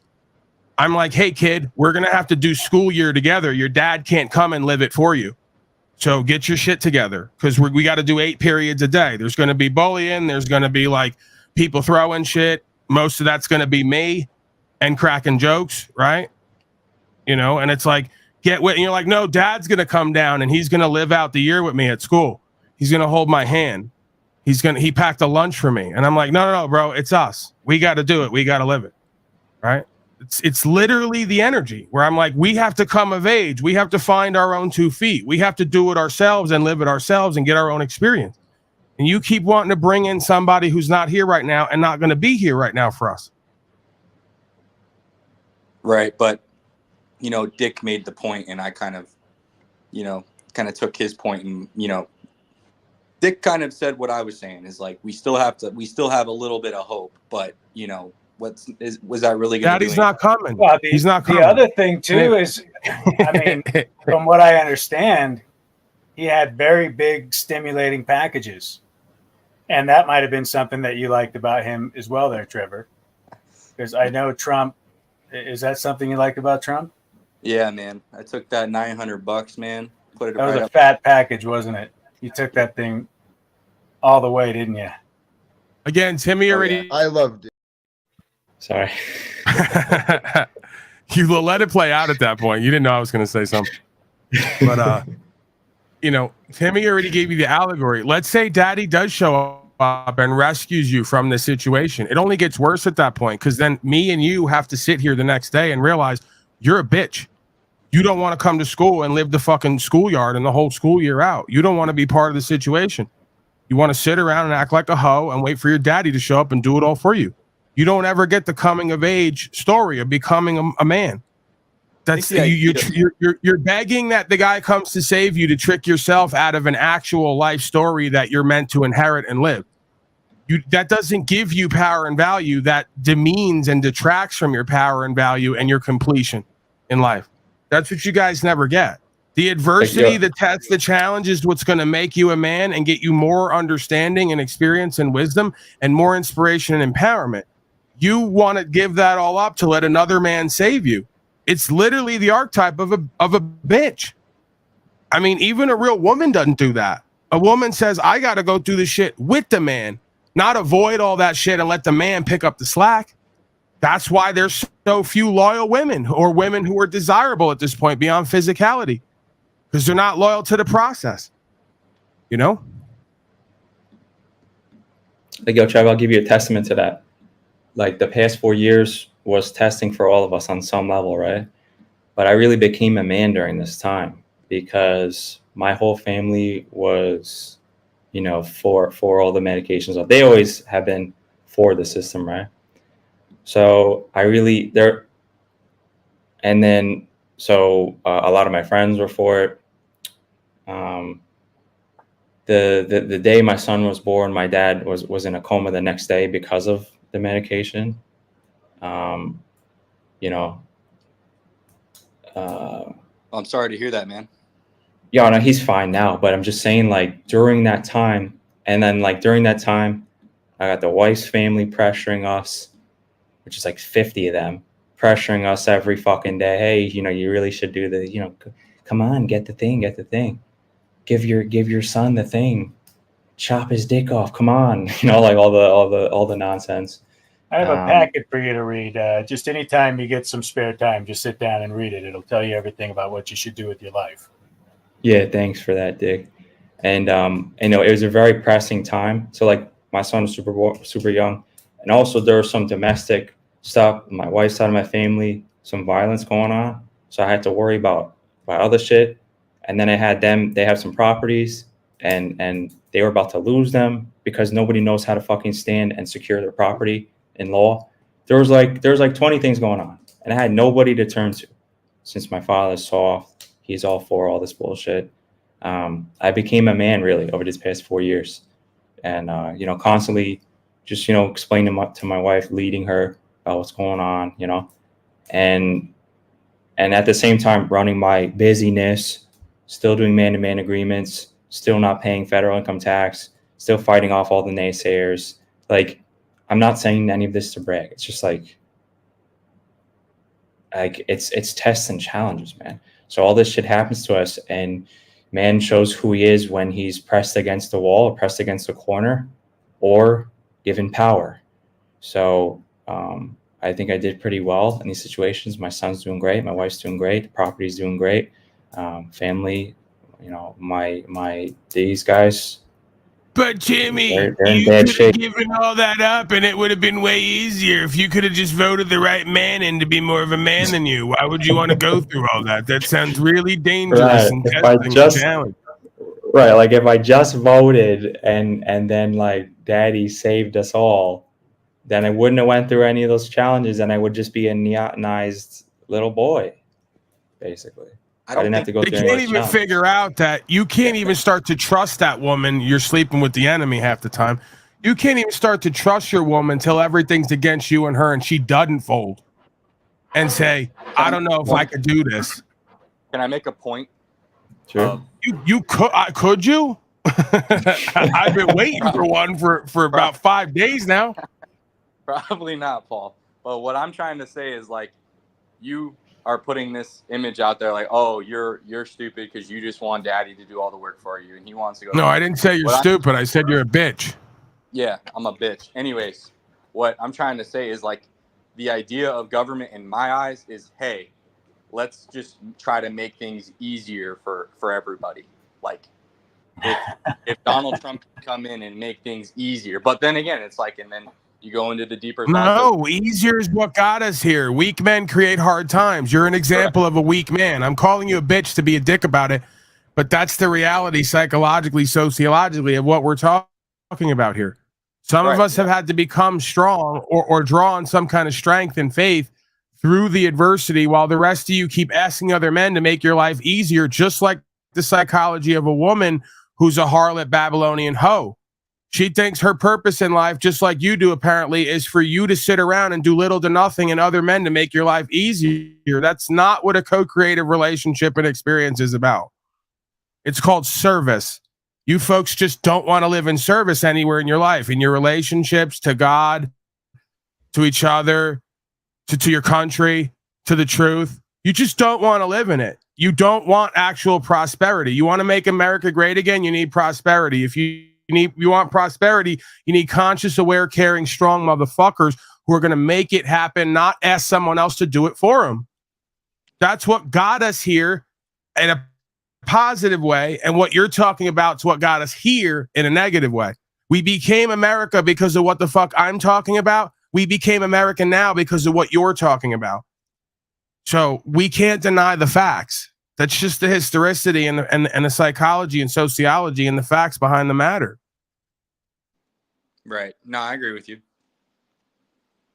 And guess what? This all happened because we come from baby boomer coward parents who wanted to shirk liability, and all the way down the line. They got more and more, the genetic code's gotten watered down and weak and cowardly and full of excuses and justifications and bitch-made activity. All chasing money and pussy, right? All got the wrong motivations and intentions, all get shitty results, all live a lukewarm, mediocre, unfulfilled, unactualized, unrealized, suffering, impotent life and lifestyle. 3 fucking quarters of them that Tom gave us this world that you want to tell me to do the same thing they fucking did. I'm out, bro. This Tom McGuire guy is a blatant Democrat. I mean, the way that he's talking in here, he has no idea. He has no idea that you're calling him a fucking slave as well. So you come on the stage. I don't know anything about Tom McGuire. I'm talking to you right now. And to project at anybody who doesn't agree with you or has a different perspective is a Democrat is a very Republican thing to do, just like the Democrats call everyone a Republican who doesn't agree with them. I've been called a Republican and a Democrat so many times by whoever the projector is, being the antithesis of that I have to tell them all, no, I don't play in your sick, twisted duality world where you got to be this or that. I go, I'm outside of that crap. Right. But as soon as you bring up a perspective that they don't like or agree with, you become the opposition, and the opposition's half the country who votes from the other side. Right. They've got everyone pimped and gamed and played. This is literally prison politics where they go, you must be a Crip because you just disagree with a Blood. And I go, no, bro. I go, I'm free agent. I'm freelance. I'm just moving on respect and what's true and what's right. I'm on principles. I'm not on any flag or any colors.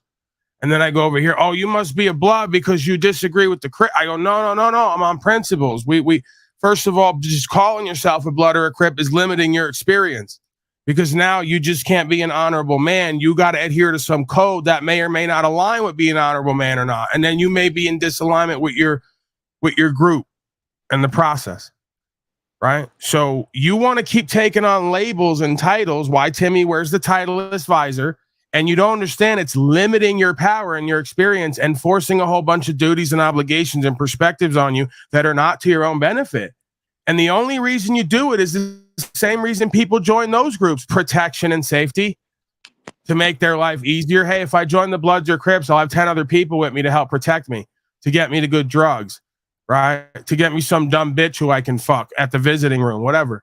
This is all human nature in every venue. It's the same fucking rap. It doesn't matter if you put a cardigan and a collared shirt on it or you put saggy pants and a fucking 5XT. Human nature and human nature. That's just what it is. And it plays out the same fucking way with the same power and value dynamics every time from top to bottom until you break free of the generational curses and just being a cog in the fucking wheel. That's what consciousness and awareness is. You become aware of how mechanized this whole system is. That's why it's called a system. It's fucking automated and mechanized, and you folks are all pawns within it. You're repeating the fucking narrative line for line. Exactly what they would say, you would say. You're saying it over and over again.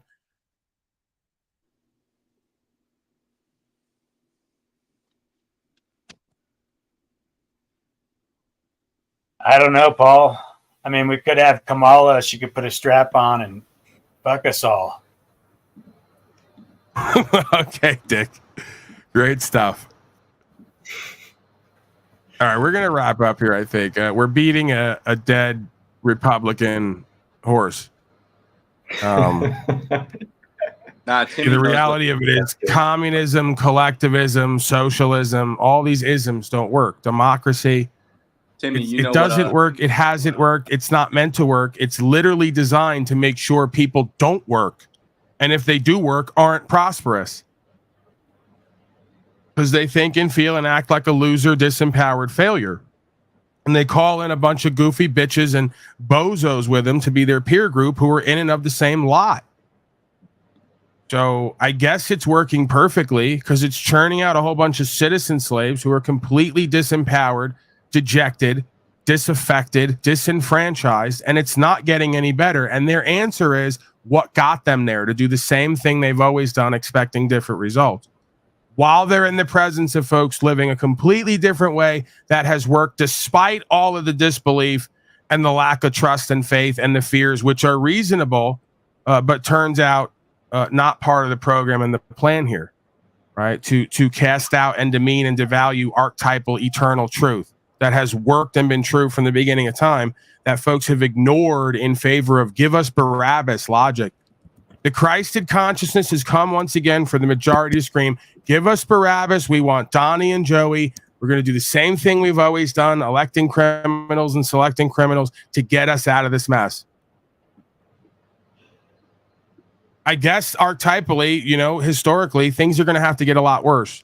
You're going to have to see almost the death of Christed consciousness before you see the resurrection. You may have to see slaves, like they said this week, one of the stories up there, monkeypox. You may have to see them locked down again, stripped of their titles and status and standing. All their nice, pretty things go out the window. Inflation go through the roof. Them get bumps all over their body and their skin.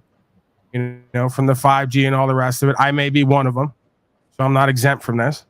We may have to see it get a lot fucking worse before folks really decide to do something different for themselves and everyone else. Gorilla pox. Yeah, there you go. Archetypal, man. Just my last point. Why are you doing this, Paul? What else would I be doing? Bringing moons over my hammy to someone at a Denny's near you?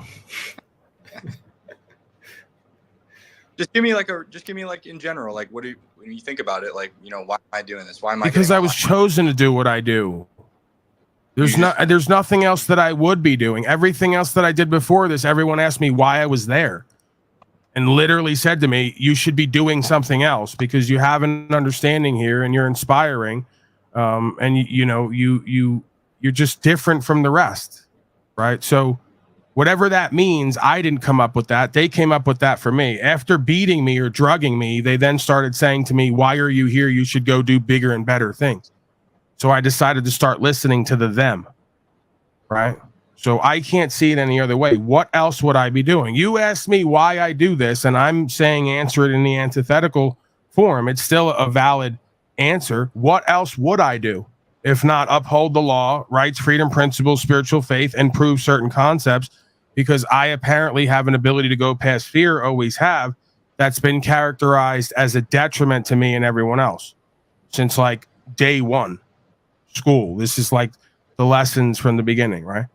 Paulie Boy's going to do it his way or the way, and it's not our way, and we're going to try to get him to stop. And no matter how much we try to gaslight him and convince him that he's powerless, he won't take to it. And turns out he may be more powerful or inspiring or understanding than all of us put together. You never know. Might just be a really great underdog story, and God likes to see folks stance on both sides.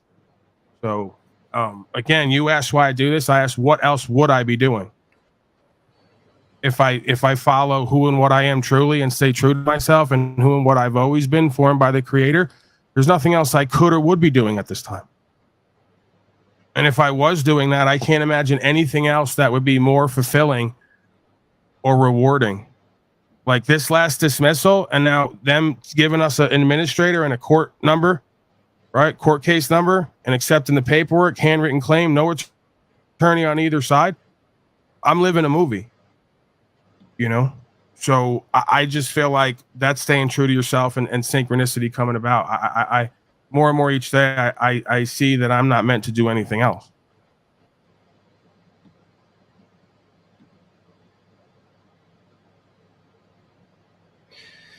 All right, I'll go first for final words. I saw a lot of comments. One person said the system has 95% of people confused, depressed, and unmotivated, and seems like that's the point, right? So, you know, I faced this realization a long time ago, and I said, okay, well, why am I going to keep being here if I really do believe that I'm powerless and useless and everything's going to just keep happening anyway? Like, what's the point of continuing, right? So you can call it delusion or faith, but my life has been a lot better when I stand in faith and start there. So for step one. All right, Paul, thanks for giving me the Jew Boss Hour. It was fun. And all right, see you next time, boys. Well, don't thank me. I mean, I'd only give you the Jew Boss Hour if I thought that it would be interesting or entertaining on some level, which it was. Yeah, so. no. Yeah. All right, thanks, man. Appreciate you, Timmy. Thank you for being here. Thank you, Timmy. How about that? They say the God of all media is not humble and has no humility. No. Thank you, Timmy, for being here to do and to host the Jew Boss co-host hour, because I just don't look quite as good in a yarmulke as you do, quite frankly. Thank you for your service. You know, it needs to be said every once in a while. Thank you for your service of upholding law. No, Timmy. Thank you, Timmy, for being a valued interactor here and contributor and you know, valued consumer, right? Like they say at Slave Mart. You could talk shit again on Slave Mart, but every time you go to Slave Mart, they say, "Welcome, valued consumer slave." And that just kind of makes me feel good, right? So in the same vein as Walmart, I will thank all the folks here. They're valued consumers. And again, he asked, why am I doing this? Well, because at the core of just, you know, beyond me wanting to act out at times and perform and do comedy and have engaging and interesting non-versation and all the rest of the things, right? I have a passion, I guess, the more and more I live, for actualization or realization. So like, much like the same way, if you asked me, Paulie, why do you enjoy growing weed plants or any other plant? I go, well, I could tell you why I do that, utilitarian wise, because I want to smoke weed. So it makes sense I'd grow it so I know what's in it. But the other side of it is, on some level, I enjoy the process. I either enjoy and am or fascinated or both by the process. Watching the seed sprout, watching the roots take hold, seeing how the plant expresses, making connections on the expressions and what it means going forward in life and what it needs and doesn't need. So the same thing that would apply to growing a plant, I'm sure applies to this endeavor, because holographic reality, same. So I enjoy planting seeds. I enjoy watching them sprout. I enjoy watching folks brave the elements, become stronger, get a root, right? Go through the tests and challenges, and at some point flourish and flower and fruit. to whatever they're meant to co-create, which oftentimes, again, being a holographic universe is same, because there's really not that much to do here. So, it's kind of interesting to go, I could have been a heroin addict, loser, failure, going nowhere, known for nothing. Now I'm part of an endeavor that's its own entity. I get to watch folks speak like me because they realize this is the one self. It's not about me, right? I watch them do what we need to be doing for ourselves and each other, right? And then whether they give me credit for that or not, I could see that it's a reflection of self, right? So when you see the light in you and the God in you, and you start to cultivate and facilitate an experience where others see the same, and they start to walk that and live that, that's kind of re-inspiring and reinvigorating and refreshing for the being, right? It's the same way if you ask somebody, why do they come to NAAA? Because they're already off drugs. Why would they need to come back and talk to other addicts who are on drugs? The same process applies, right? So we see this holographic mirroring across all these endeavors and more. The same reason that you date and you court, because you like to see the process unfold. You have a loyalty to the process. You enjoy the process. You're fascinated by the process. At the end of the process is potentially going to be something fucked up, with toxic roots and destroyed. Or if you give it what it's meant to get, right, and you do the next right thing, it's going to flower and flourish. So the same reason I would do a relationship with someone is the same reason that I would grow a plant, is the same reason I would do this broadcast, is the same reason I do legal, lawful, and spiritual faith. Co-creation. Exactly. And I think it's good to point that out too, that because someone might take doing a broadcast and say, well, that's glamorous, or that's, an ego thing or whatever. But you take the same process in building a deck. There's a sense of appreciation for doing it right and learning out, the different processes and putting it together, start to finish correctly. And then the end result, you feel that satisfaction. Or with anything you apply yourself at in life, there should be that appreciation for the process. And then the other thing I was going to say, so I'll just head out here, is like, Dick, that's throwing you off that video I got up in the back, huh? What is it? Oh, I thought you saw it. That's why you were getting. It's the video about me, but the first scene is two arms together, but it looks like ass cheeks. And you started stuttering and getting all weird. And I was just putting two and two together, pun intended, putting one and one together.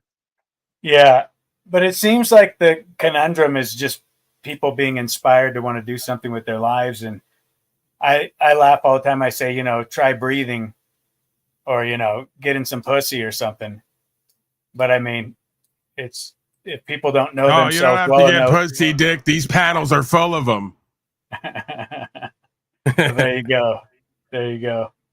But yeah, I guess that'd be the first step to knowing self, is what inspires you and what gets you out of bed in the morning. So have a great evening, and thank you for having me on, Paul. Cheers. Thank you, Dickolas. And I'll say it for Jack Talcott and everyone else. We love Dick here. Dick is always welcome. I love Dick. Dick is always welcome here. Right. All right, folks. I'm out of here. Another one in the books. We're 7 days a week. We're over 1,000 days straight. If nothing else, I'm consistent. Okay. They love to hate me. They say I'm an angry, miserable, mean, politically incorrect, trailer dwelling, racist, sob-sit, terroristic gorilla. Hey, at least I gave you some form of entertainment, right? It's good to love to hate something. Gives you something to do. But yeah, if nothing else, I'm consistent. You got to give the gorilla devil his due. I'm back tomorrow, as always, barring some extreme act of God or the state. I'm taking the car on the road tomorrow. No license, registration, insurance, and plates. No nothing. Got to get it fixed. So we'll see how that goes. I'm going into the heart of slavery. So if you don't see me and I'm gone for 2-3 days, you know what happens. Some more box time. I'm like Wayne Gretzky of Legal Lawful. I'm in the box constantly, but that doesn't mean that I'm not good. So, hey, it is what it is. I'll see you on the other side if anything happens. If they 180 me, faithfully, you won't get any videos sent out of me fake crying at court to get mercy. It'll just be a peaceful 180, God willing, right? So with that said, Mazel from out west. I'm out of here. Blessings to all, really. Blessings of understanding, right? Those are the best blessings that lead to all the other ones, especially the haters and the loser failures. We got to be an inspiration to ourselves and each other. And this is an underdog come up story at time, right? So in order to win, one must first learn how to lose. So it's no hate, even to the haters and the loser failures. I've probably been a loser failure hater at some point. So how could I deny that? No sense being hypocritical about it. All right, say goodnight to the bad guy. Redemption, Journey of the White Gorilla, a video by Talcott Clip Collection's replacement. I don't think anyone can replace Talcott Clip Collection completely, but this is his stand-in. He's here in his stead, as it were. Redemption story of the White Gorilla. Fascinating tale.